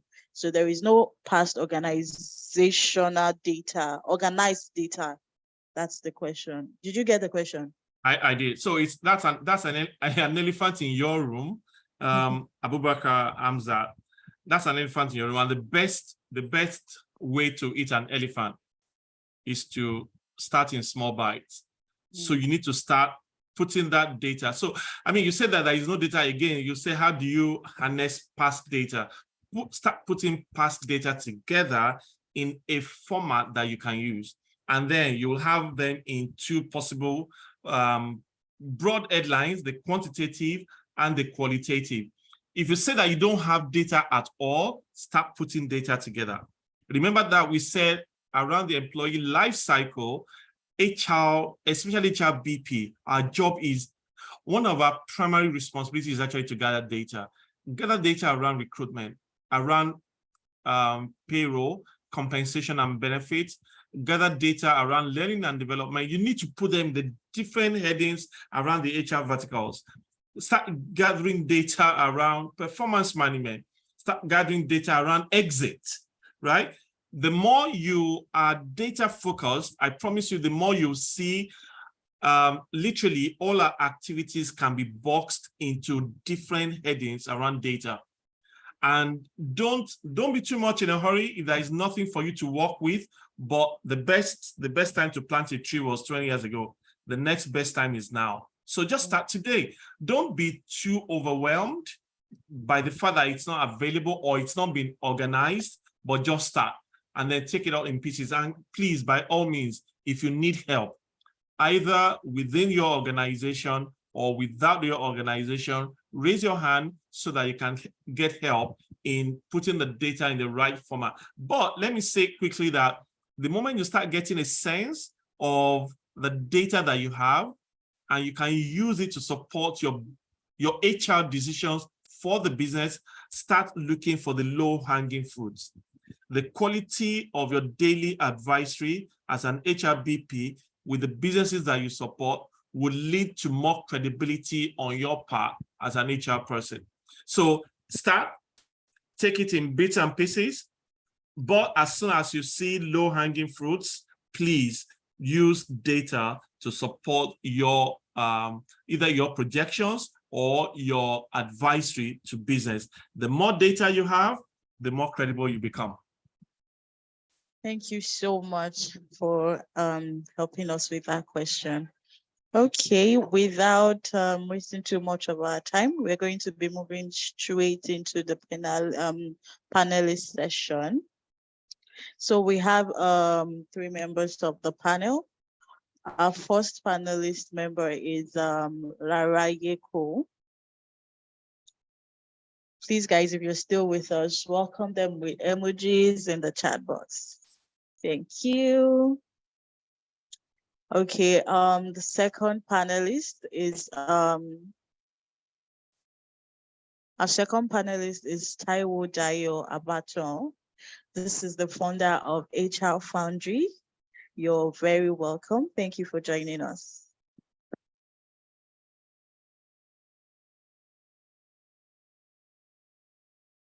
And the third panelist is Tinuke Bosun Okusaga. I'm sorry if I didn't get that right, if I didn't pronounce that well. You're all very, very welcome. We are very excited that you're with us. And we look forward to an amazing panelist session.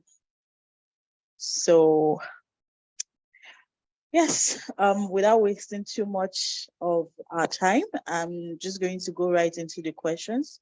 We have some questions here and we're just going to be going through them. Okay, so the first question here is directed at I'm going to direct it at Taiwo Dayo. Okay, so our participant would like to know how best to synchronize employee headcount data effectively within an organization. How best can they synchronize employee headcount data? Hello, everyone. Good evening. Warm appreciations to our speakers. I've spoken Taylor, Lola, and then YF. I'm happy to have Timika and Lara join me for the panel session. Thank you. So how best can we harness HR data in terms of is it making decisions for the organization? Or yes, how best can we use the data that we have? Yeah, when you have data, there's a lot of things we can use the data for. So let me give a typical example. I have a headcount report. My headcount report has about 16 parameters. But first and foremost, we start with the serial number, first name, second name, location of the employee, date of joining, highest qualification, disability rates, mobility rates, who is the line manager, and stuff like that.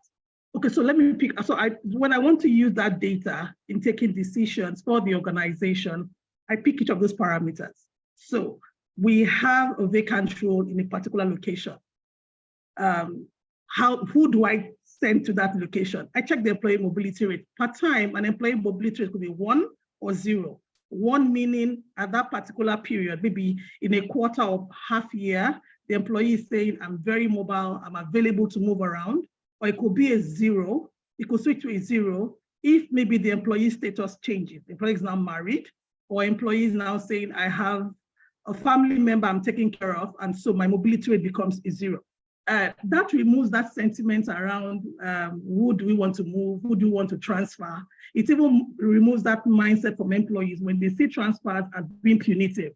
So you're using that mobility rate to determine who is moving to which location or to which role per time. That's just one parameter. Another one you want to look at is the highest qualification. So there's a vacant role, depending on what your recruitment policy says, to say, we'll look internally first to fill our roles before we go external.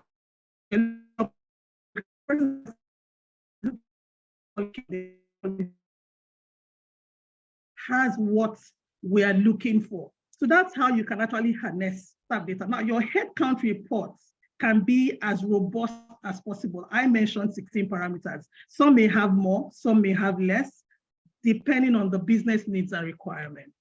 I don't know whether I've helped in that to answer that question. Thank you very much. Thank you. You have actually dealt with that question. I'm going to move on to Lara Yeko. Can you please confirm that you can hear me? Yes, I can, loud and clear. All right, great. So our participants would like to know how they can start and how they can get started with people analytics. You know, people have experience with HR, okay, but how do we bring in analytics into, like, where do they start from? What starting points can they, begin? Okay. Thank you so much. Hi, everyone. Apologies. I'm having to use 2 devices. I don't know what's wrong with my laptop, so I had to make an alternate arrangement. Okay, I hope everyone has been having so much fun. I have. It's been really insightful, great learning all day. Thanks, Taylor. Thanks, Lola and YF. And such an honor to also be on the panel session with my beautiful friends, Taiwo and Tinuke. Great question there. So I think I would just like to bring everything home based on all that has been shared earlier. Also leveraging on Taiwo's feedback in terms of how do we even start up data analytics within our organization. I think first and foremost, it starts with data gathering. What is that data, people-related data, business-related data within your organization that you can start gathering? That's number one. Number two is understand the context that you need the data for. So it could be age, demography.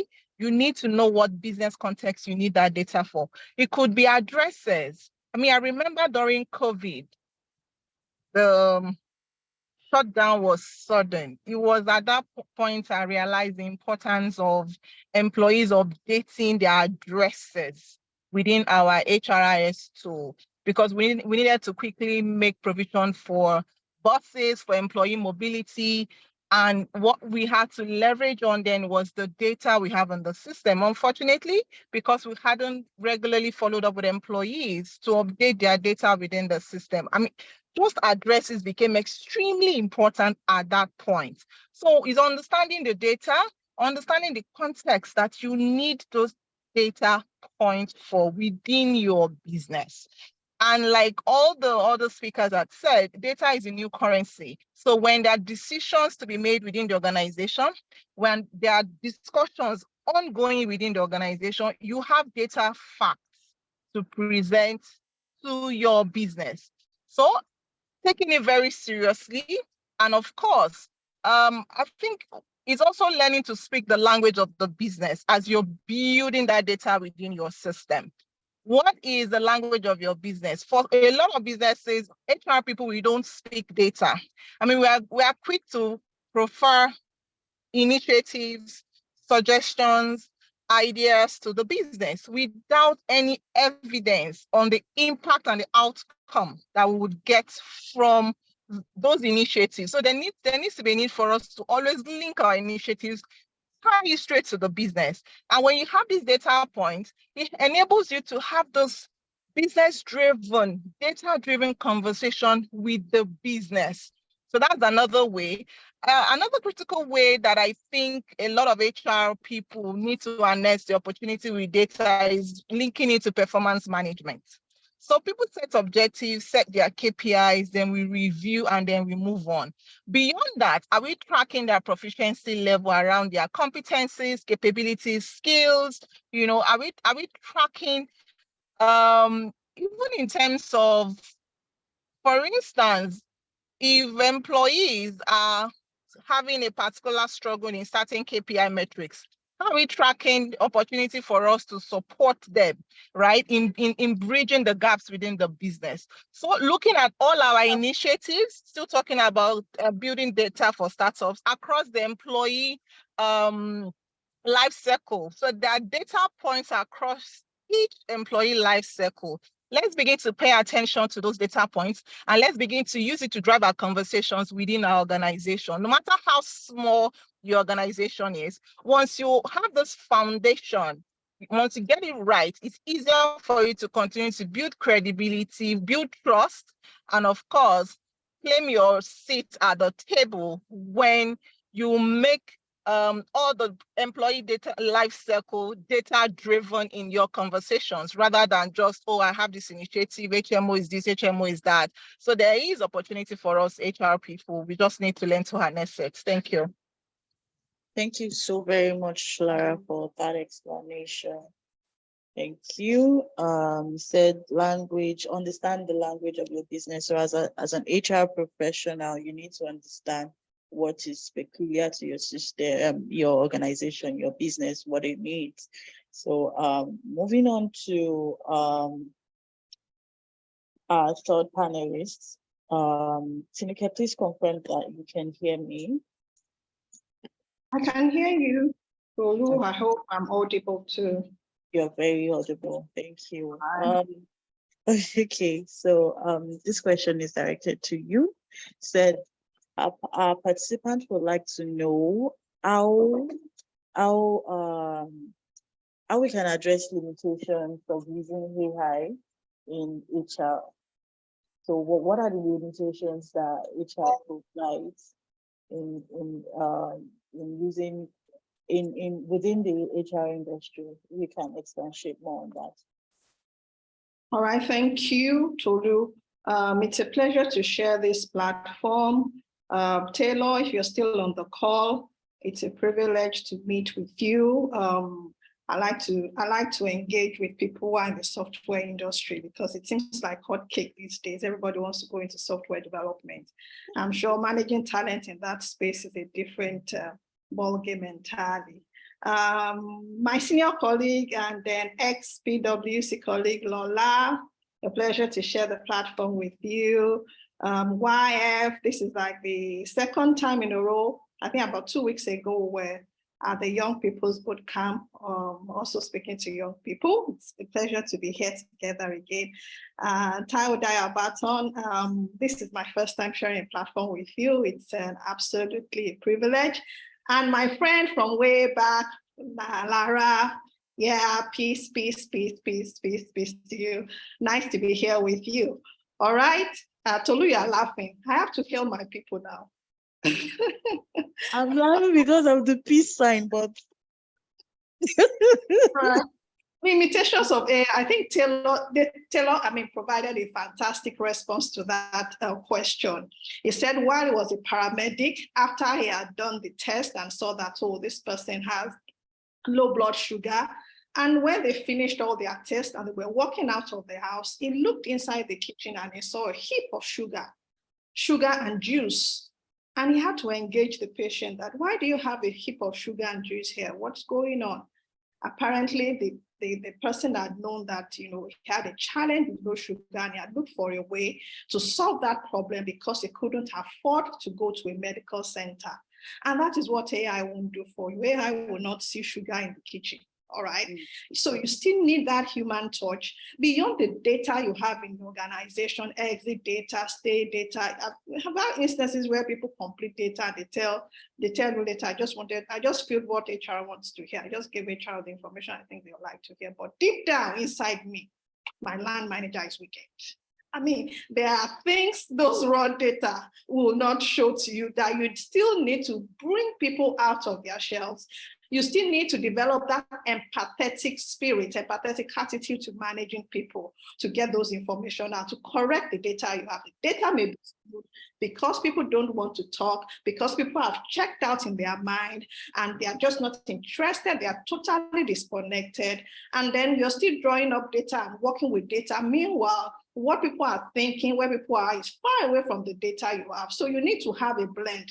In the world of consulting, we'll say, okay, do a survey. After you do the survey, do focus group. Why are we doing focus group? Because we know that survey alone can give us, skewed information. We may not entirely get what we are looking for. So we still need to have that human one-on-one touch to draw people out of their shells, to make people comfortable, to tell them, this is a safe zone, because people still feel you can track data. You can use my email, IT people, they can still know who said what, so people manage, when it comes to data, people do a whole lot of stuff. So that human touch, that human element, when people are afraid that, oh, AI is going to take our jobs, I remind them, all right, that is where the limitation of AI is. We still need to engage human beings. We are still blood and flesh, and things can only get better when we engage one-on-one beyond the four walls of data.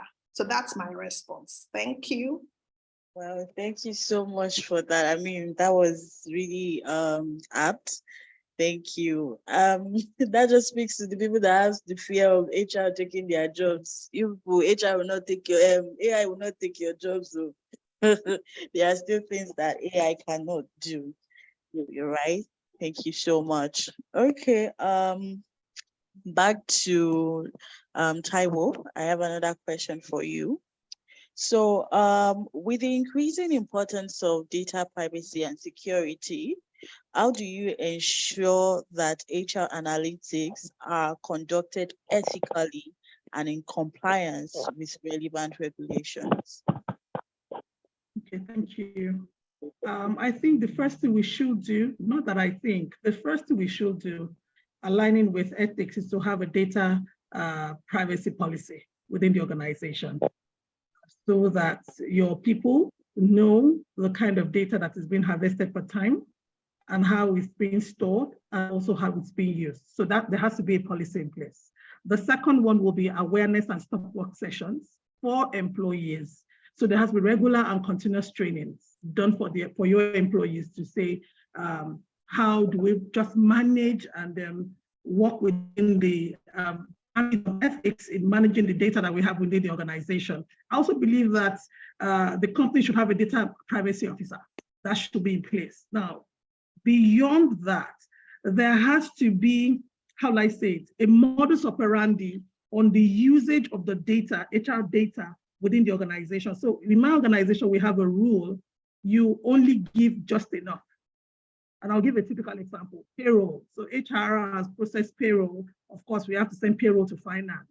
When we are sending payroll to finance, it's just enough information. Finance doesn't have to see the name of the employee. We've banded them in terms of cost centers.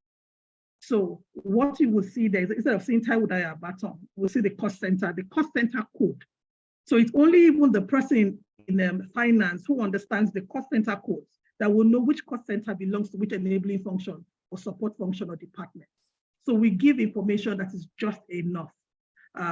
So I think around that area, you're able to better manage data analytics within the organization. Get a PC, get a DPO, train your people, and also manage and have a modus operandi on how you want to use the data available within the business. Oh, thank you so much. I mean, that point, that just speaks to the data governance part. I mean, we talk about how we can harness data, we can, make the most out of data with analysis and all of that, but we often don't really dwell on that part of data governance, which is also equally very important. So for organizations that maybe need to train their employees on the importance of data governance, how to go about data privacy, data protection, and all of that, we also do that at Enipro. We can help you achieve that as well. Thank you so very much, Taiwo, for that. Moving on to Lara, I have another question for you. Okay, so here our participants would like to know what are the necessary interventions for a perceived employee suppression culture. If there is an employee suppression culture within an organization, what kind of interventions can we, use in that kind of scenario, especially with regards to analytics? How can analytics also help us in that area? Okay, thank you so much for that question, Tolu. So I would respond by sharing a very recent experience. So in my organization, there's a particular business unit that we kept getting feedback from employees around a particular leader who's quite toxic. And we do have a 360-degree leadership assessment tool that enables us to get feedback, anonymous feedback from the line manager, if the employee reports to a line manager, their peers, their customers, and of course, their subordinates. In addition to that, the employee themselves to assess themselves based on defined leadership attributes. So I'm just sharing this because we also need to, it's not one size fits all. We need to first and foremost be clear, what are the acceptable leadership attributes within the organization that is being measured. So we ran the survey for the entire team. And at the end of the day, when we looked at the data, 50% of the subordinates gave him exceptional leader, great leader. Another 50% gave him the bottom of the metrics. So that clearly shows that there is a dichotomy in his team. What we did, just linking it to what Atinuke mentioned, it's not just about looking at the data, it can be skewed, but it's also conducting those focus group sessions, those engagement sessions where we can further ideate, and then of course, ask further questions, probe and get insights. So it was very clear to us when we looked at that data that his team were clearly divided into two. We have the loyalists and those that were not loyal to him. And when we did the focus group session, it further proved that. What we did was, of course, to engage him, and clearly we could tell that from that data, the guys who were able to suck up to him and absorb all that he was doing were seen as the good team members. He's loyal. They were being loyal to him, while the others who couldn't take it, felt otherwise. So we took that data. Of course, we engaged him, and then we put him on what we call leadership development improvement plan. So a lot of us have performance improvement plans in place for organization to improve performance, but we usually don't have, leadership improvement plan that would help specific leaders that we know have, opportunity areas where we can provide further interventions for them. So we'll put him on that, and then provided further interventions around coaching. A couple of things also came forward around the team, which we supported with. And we did an assessment again after 6 months. There was significant improvements. So in such culture, data would help you draw a lot of meaningful insights, right, into people's behavior based on how they relate across the different strata of employees, those who are their peers, their subordinates, customers, So data is very good. 360-degree leadership is one tool that you can deploy in the organization. Beyond that, leadership, that organization, the leadership of the organization needs to also buy into it. So it's not just HR running 360-degree and then leadership doesn't really even believe in it. So it's working hand in hand with the leadership of the organization, because the leadership of the organization actually shapes and drives the culture.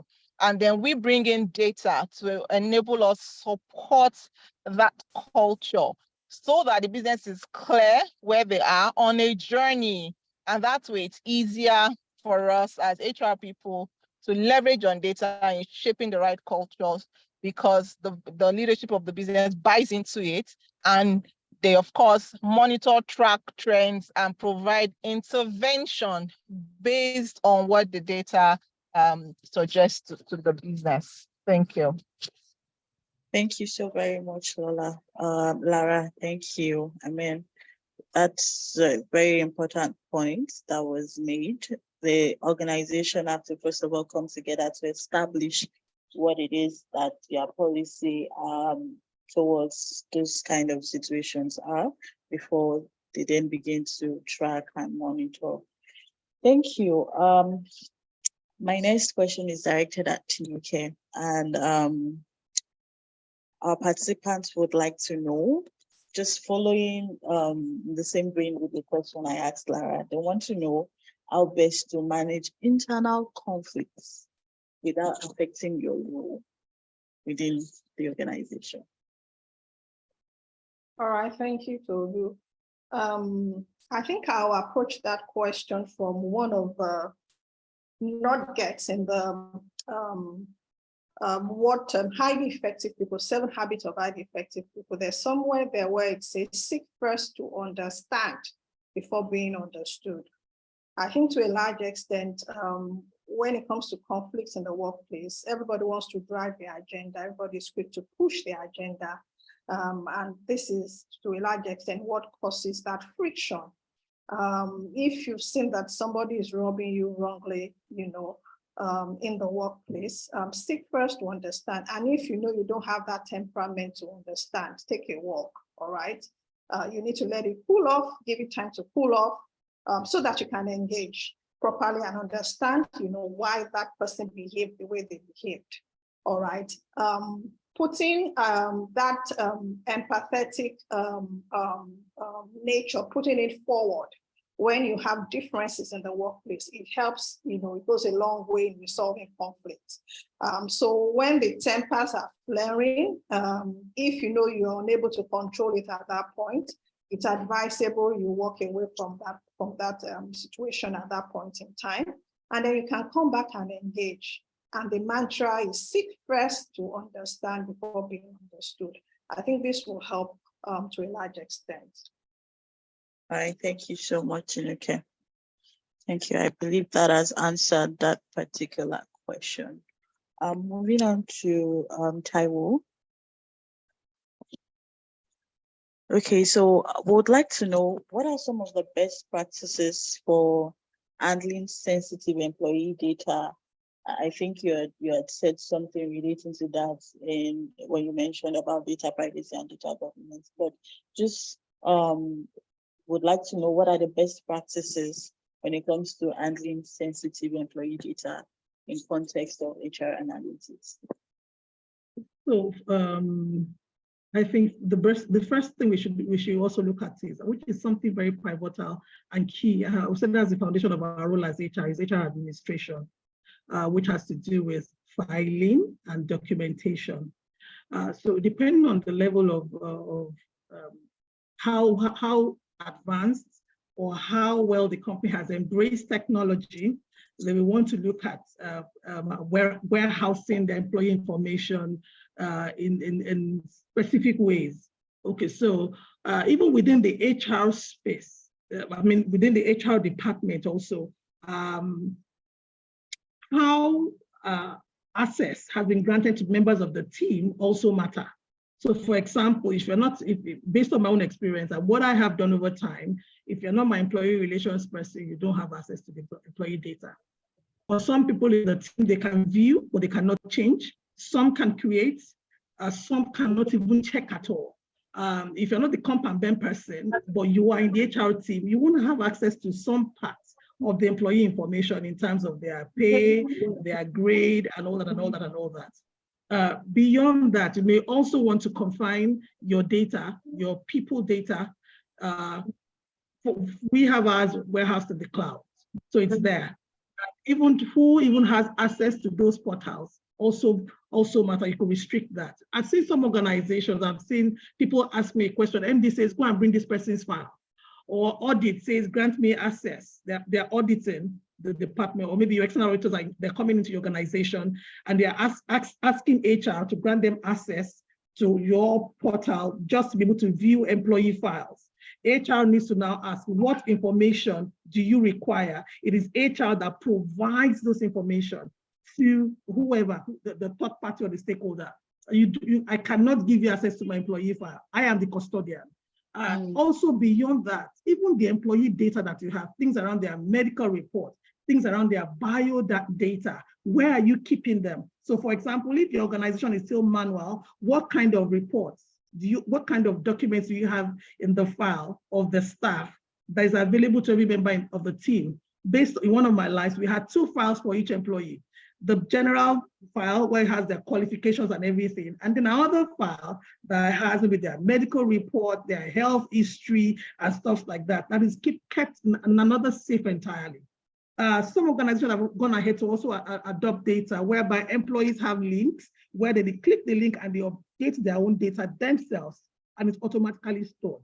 And so HR doesn't even have access to those information per time. You only have to request for it to get the link and get access to those data. So that helps to maintain the integrity of the data you have, and also keep the employee secret within the HR space. So I would say yes, those are examples of what we could do.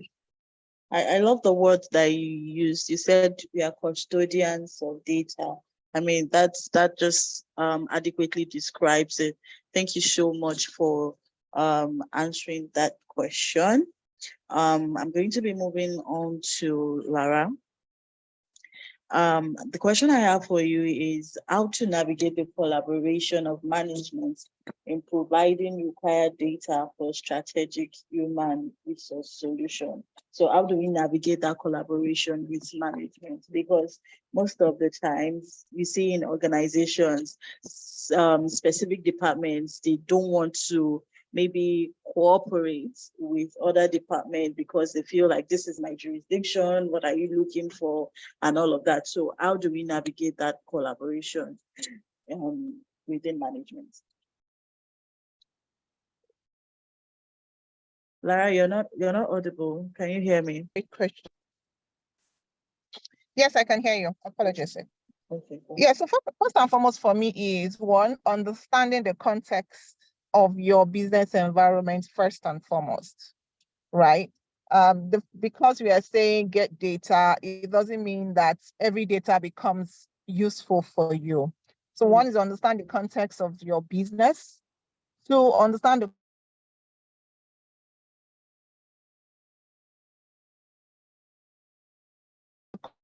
culture around. Can you hear me? You're breaking off. We're having a hard Sorry, time. yes, the network, yes. Apologies for that. So the truth is, it's also a function of the culture of your organization. You need to be aware. Some organization embrace data. For some, like someone asked earlier, I mean, you just joined an organization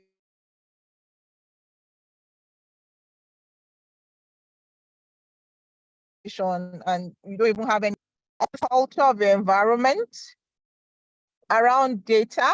That's one. Number two, understand the context to which data would be useful for the organization. Then create awareness around it.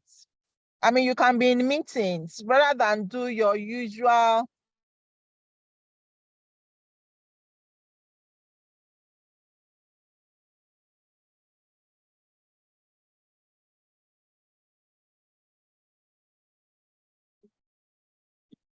maybe Get HR time. update.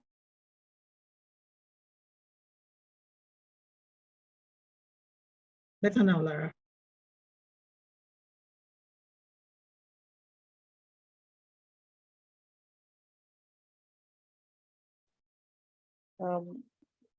Seems like Laura is having some issues with her network. Yeah. Which is available now. Okay. Sorry, my apologies. My network, I had to quickly switch over. So I was talking about the culture. I was talking about creating awareness. I mean, it's also important to build the right relationship as well.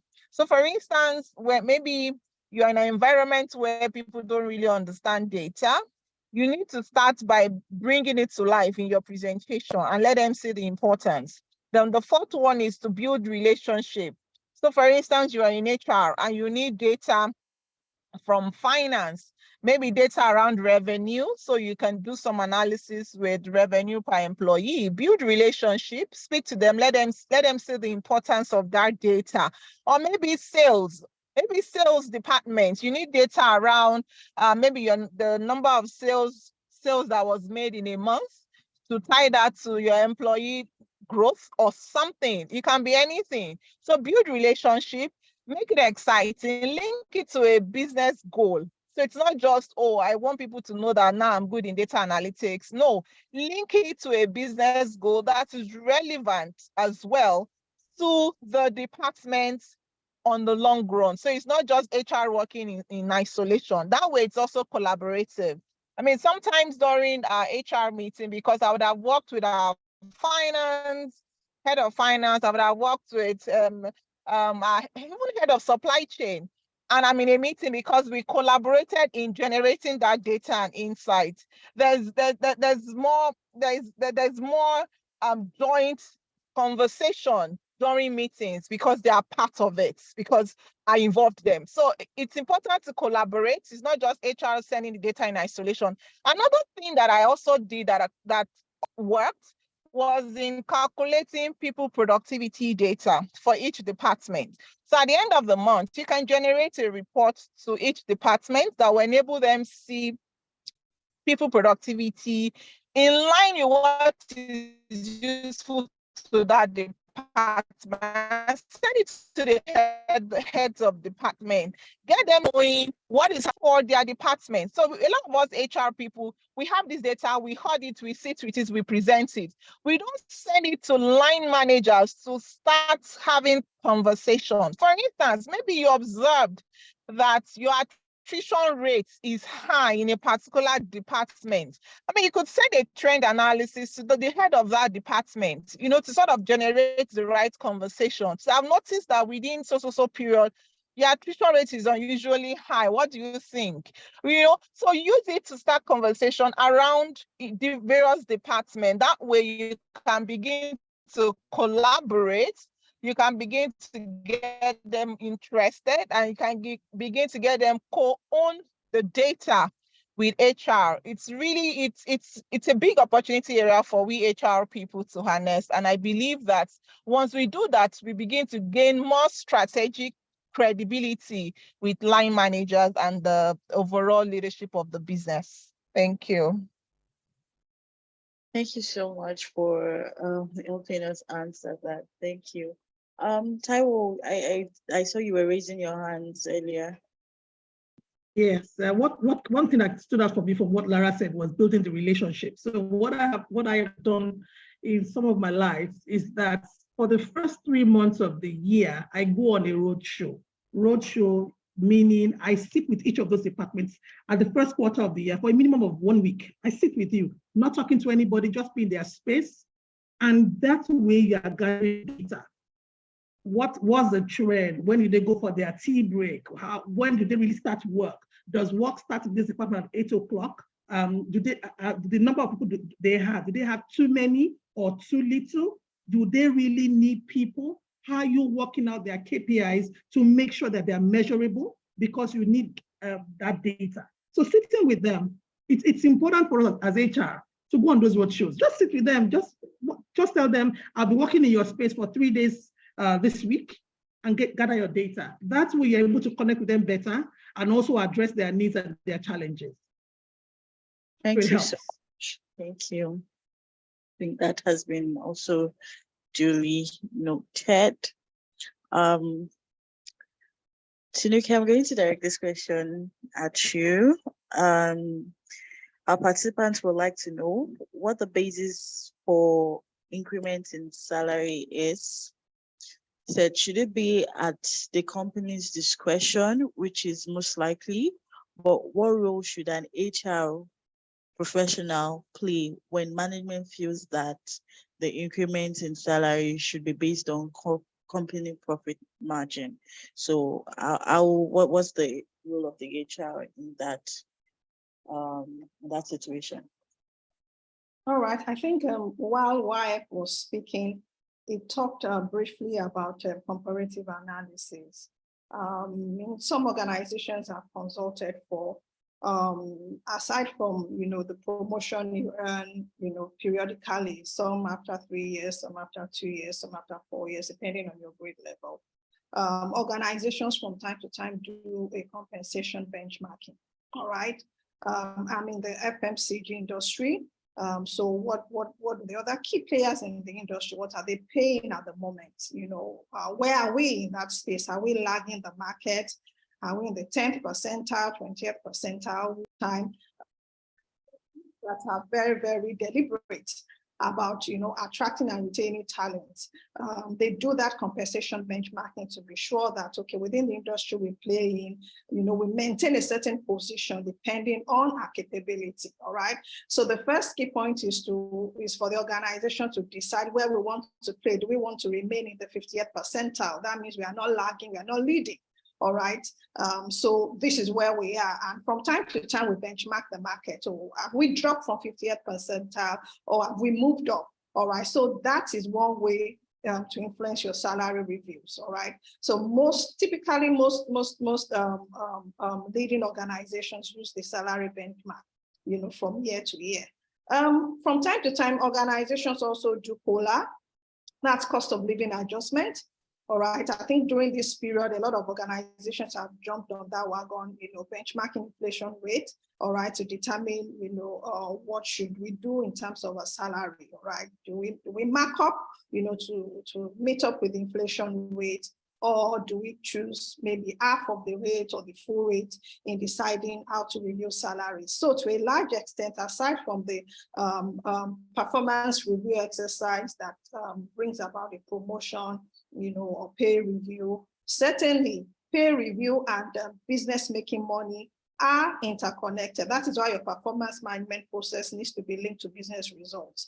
You can't have people scoring 90 percentile, 100%, and the business, in terms of the outcomes of the business is lagging. That means there's a gap between what people are being evaluated by and business outcomes. So that is where, KPIs, individual KPIs and business KPIs must handshake, so that as the company is making money, it can translate, as you are scoring your 90%, 100% translates to to the bottom line. All right. So it's easy for you to propose salary review when the business is seeing the outcome. But if the business is not making money and then you come with a salary increase proposal, certainly management will wonder what you're talking about or where you've been. All right, that's my take. Okay, thank you so much for answering that question. I'm going to be moving on to Taiwo. I have another question for you. Want to know what are the effective ways to expatriate contract tracking within the HR space?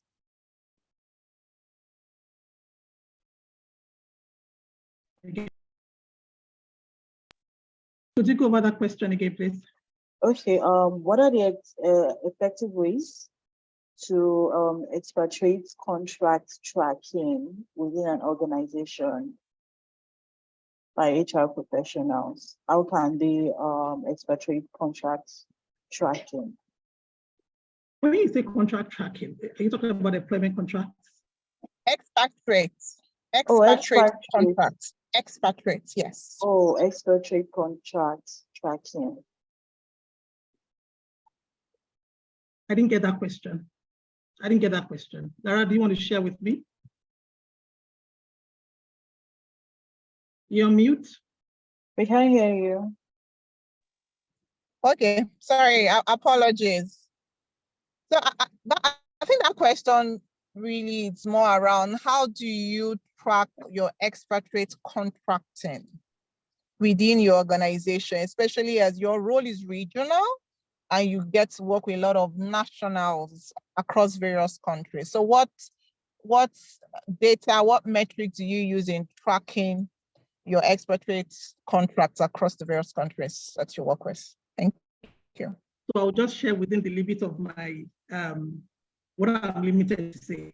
First and foremost, for expatriate contracting, we do a lot around, so we do bifurcation. So a portion of their salaries are paid in foreign currency and a portion in local currency. With the portion in the local currency, we benchmark based on the data available for those specific roles and within the industry in that local environment. Now, in terms of their contracting, we benchmark their roles based on global standards. So it's an IT technology expert. We're looking at how much is being paid in the global space for that role. And then we benchmark their salaries like that. And like I said, it's a bifurcation. A portion is paid in local currency just for their upkeep. It could be a 70-30, a 60-40, and we do all that across for our expatriates and for also senior level roles. So that's what we do. That way, we're able to also manage the forex fluctuations that is going on, and we're able to also attract the best of talents. So it's more around, we benchmark globally so that we're able to bring them in and across the various locations where they're required. So that's what we do. Oh, thank you so much for answering that question. Tolu, sorry, Tolu. Yeah.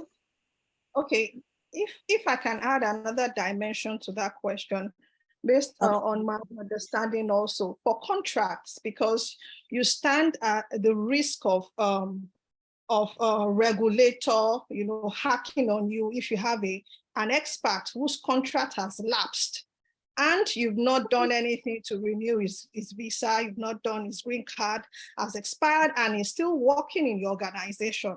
So in terms of tracking their contract, I think at the point of exit, you have a dedicated staff who is managing all your expatriate contracts.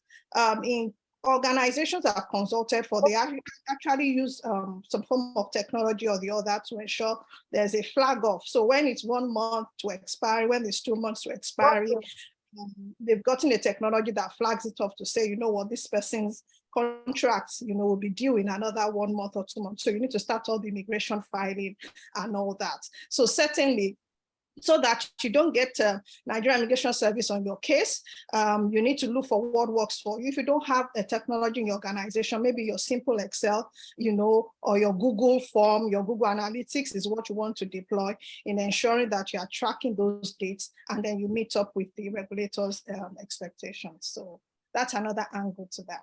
Thank you. Thank you so much for sharing.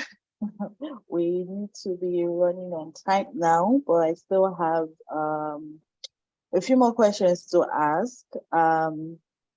So for Lara, I'm going to be asking,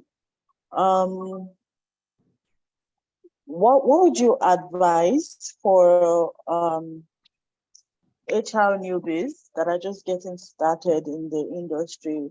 So, when one is starting out, most times they don't have experience. So how can they, prepare themselves in a way that they are able to access the job market? So what's your advice to them on Okay. how? Okay, thanks, Tolu. Thank you. A couple of points that I'd like to share. The first point is volunteering. I mean, a lot of times people say, I don't have any job experience, and because of that, my employability rate is very limited. One thing you can do is volunteer. Volunteering is a good way that enables you to build skills and gain experience. And of course, you can always refer to what you have done before. So volunteering is the first. The second is internship. That's another great way to gain experience. I mean, as an intern, you gain valuable experience and relevant skills working with people, learning from them, taking on roles and assignments, and of course, building skills in that process. The third for me would be to help in a project. I mean, offer your time and services to support in any project, either within your community or within your network, or if there's any program going on somewhere. A lot of times when I put up programs that I want to run, some young folks reach out to me and offer to support in the project. For instance, when I was putting together my HR storybook, a couple of young people reached out to me requesting to support in the project, and they worked with me. That way they were able to gain skills, even when setting up the event.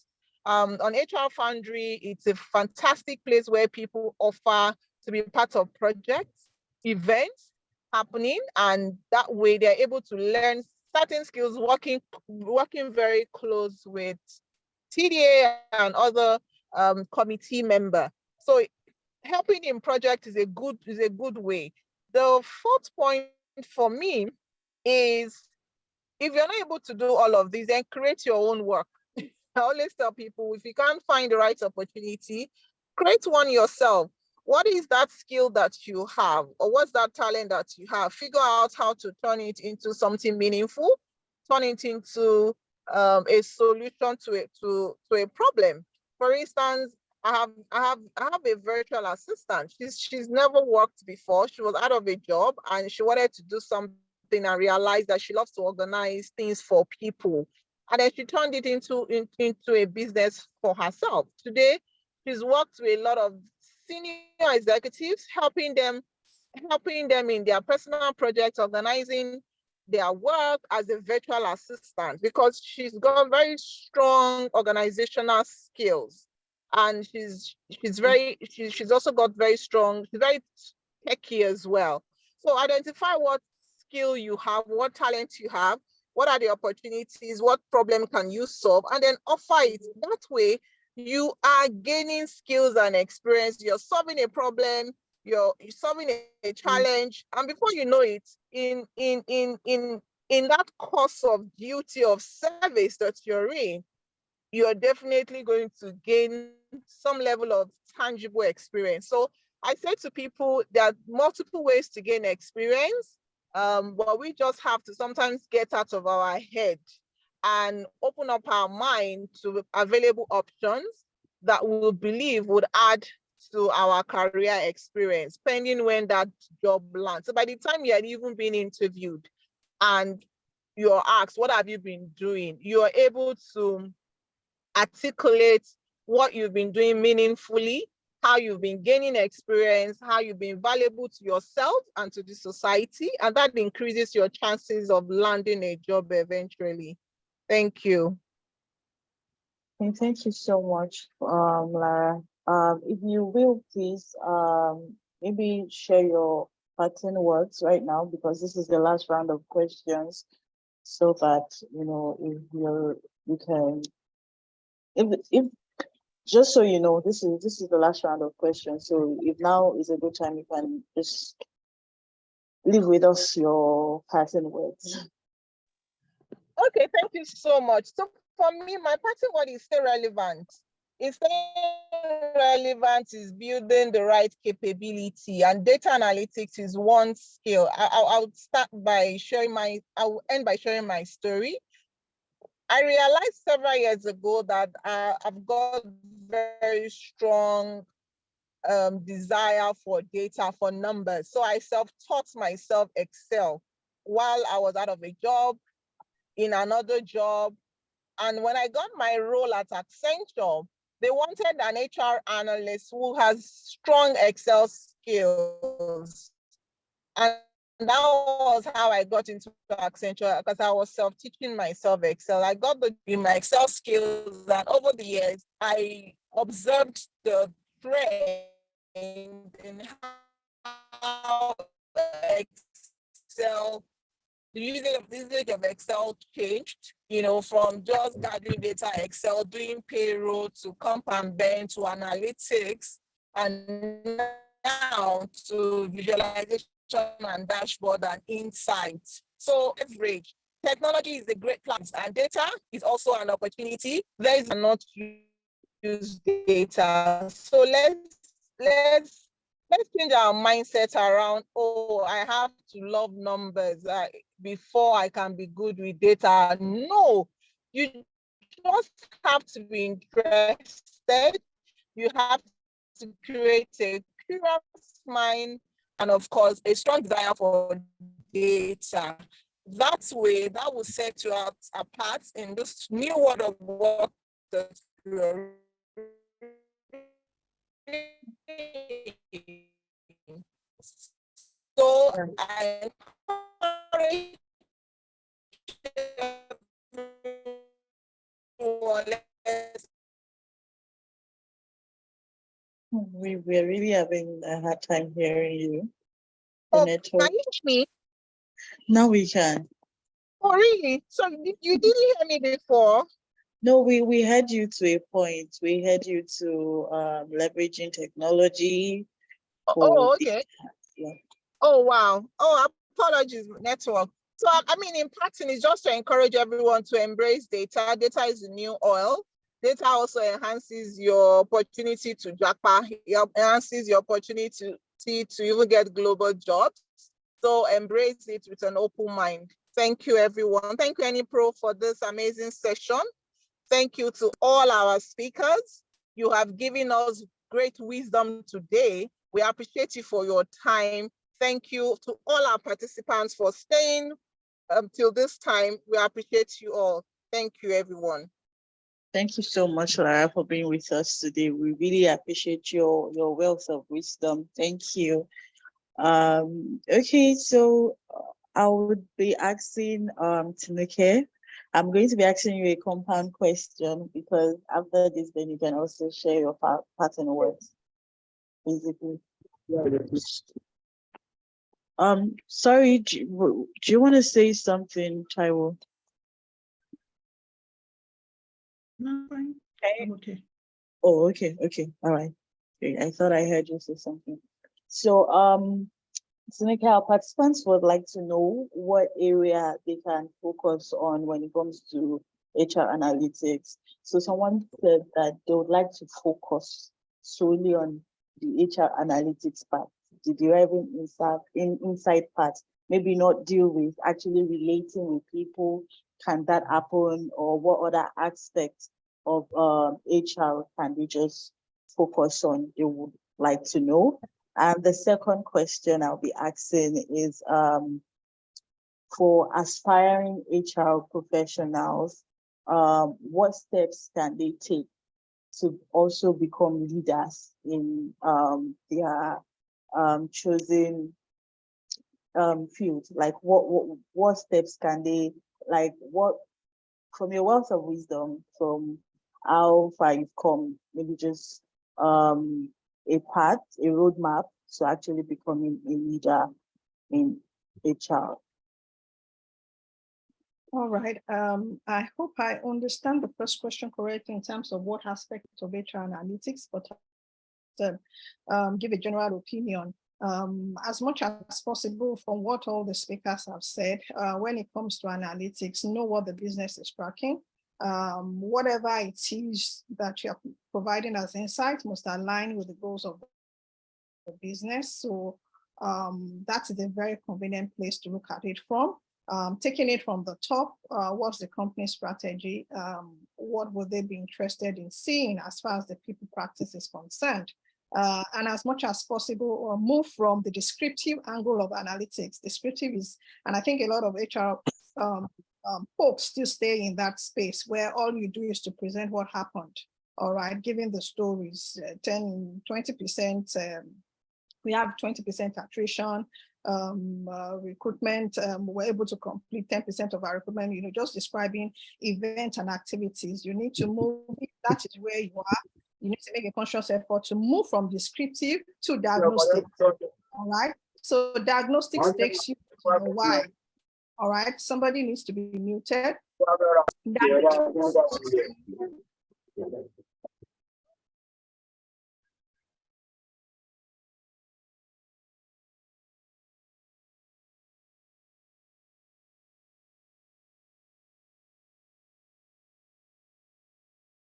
We can't hear you, Tinuke. You need to. Hey. Okay. All right. I didn't know I wasn't audible. Sorry. Okay. All right. So the first question, I said, I hope I understand what the person said, but I'll take it from a general approach.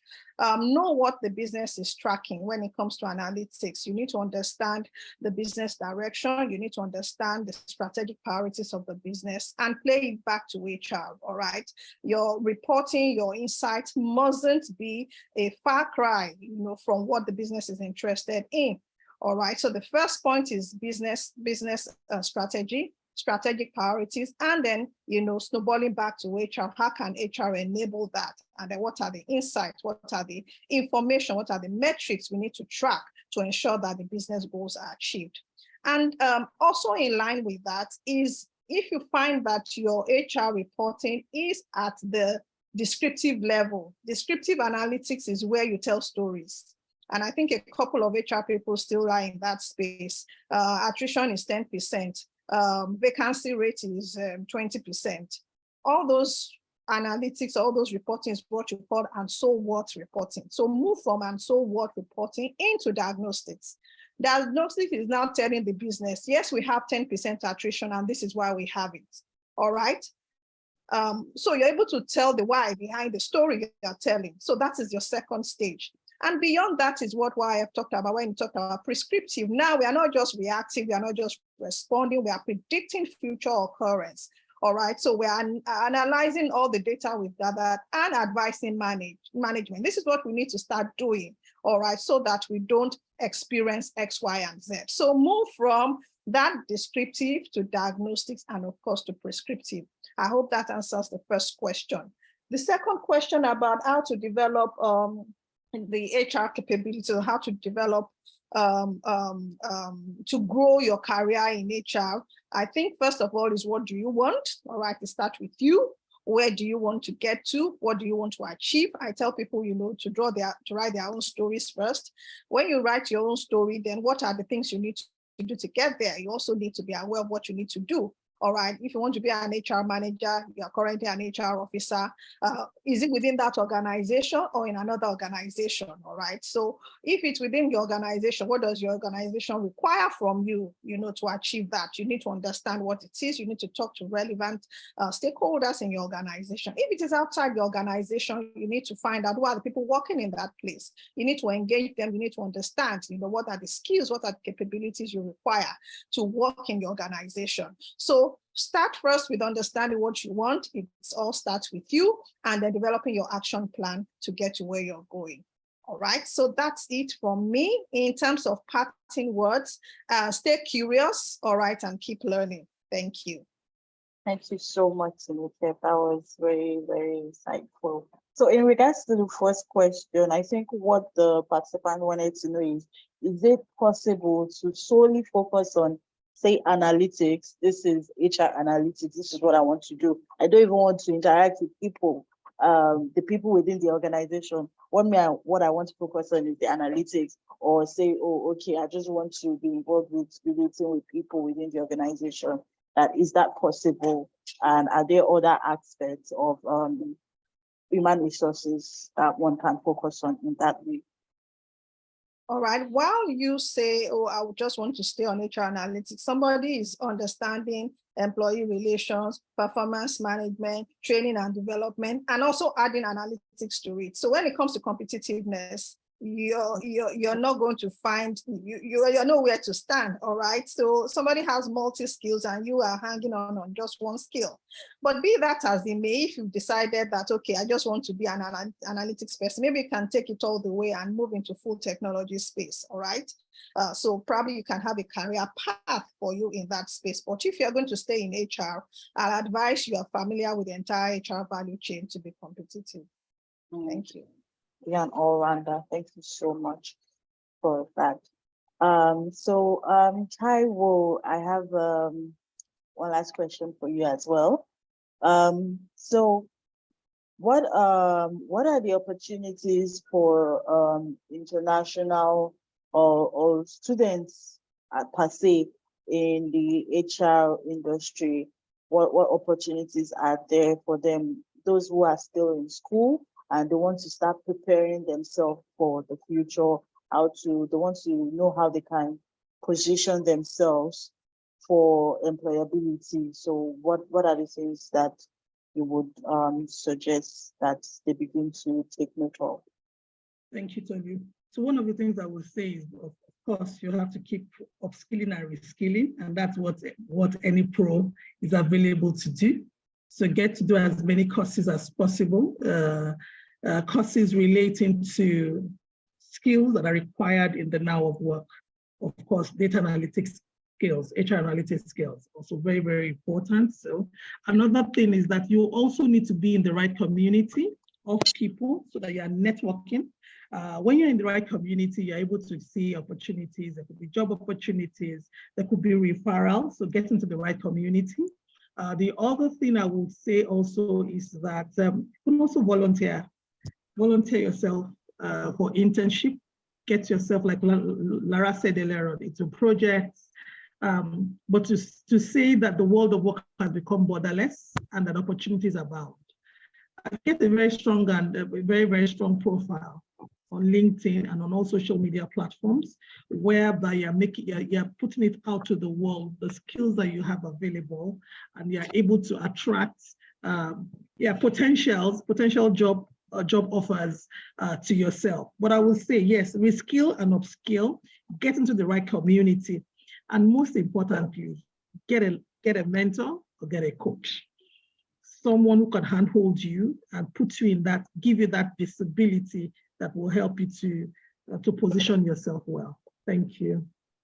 Thank you so much. In parting words, please, let us leave us with some wisdom. Yes. My parting words, I would say that if you're on the call and you don't like data, you're on a long one. Data is everything now. Data is required for decision making. And for us as HR professionals, we need to be able to harness the data that we have in such a way that we're able to clean it out and give it to business so that business can take informed decision. Data keeps you in your space. Now, Tinuke said a lot around descriptive.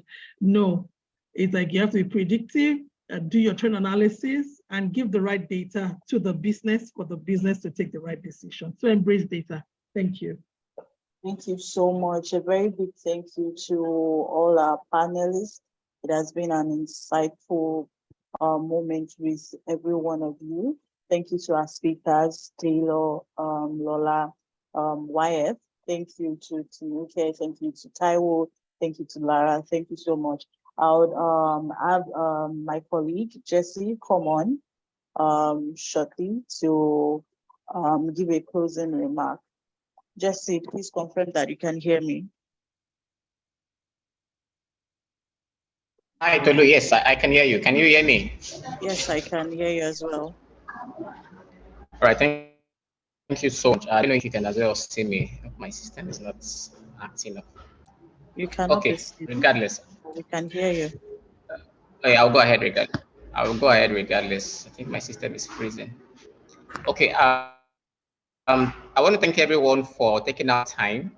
I think it's almost 3 hours plus to be in this session. I want to thank Taylor. Great question. I learned a lot. I think the dimension Taylor came from was that's where I actually did YouTube, but it was fantastic. I also want to thank the lessons as well, who brought weights while discussing on scaling performance. I also want to thank a very big Yemi Fashion for his support as well and the discussion that he had. It was really a mind-blowing session for me personally, and I also believe for everyone on the call. The scaling to the plenary session, it's been awesome. It's been amazing. We're still having a very good number even at this time. It's evident that we've had an awesome time learning from everyone. I also want to thank everyone back end, including Lara, Tinuke, who have really supported this, and also other partners like the HR Foundries. And thank you, TD as well for this great support, for also adding your weight to this summit today. I also want to thank the Business School Recruitment Prep. We have some MBA people on the call as well. There are discussions really around how we can work with organizations to also help place MBA candidates who are looking either for the pre-MBA or post-MBA, and those conversations are ongoing. Also, to crown that up as well, we, like I mentioned when we started, we have data on around the competency gap that a lot of us on the call here, we have in our respective organizations, both on the personal level and the corporate level. And what we'll be doing as a follow-up is to reach out to your organizations to be able to suggest, on how we can actually help and support. We'll be doing that. And just like I said, when I started, when we make those reach outs, kindly avail us that time. We have a solution for your organization and for your people. Thank you so much. At this point, we would be calling the meeting or drawing the curtains and saying that the third edition of the Enipro Global HR Analytics Summit comes to a close, and we'll meet again next year. Thank you so much. Let's have a wonderful day, weekend. All right, bye. Over to you, Tolu. Thank you, everyone.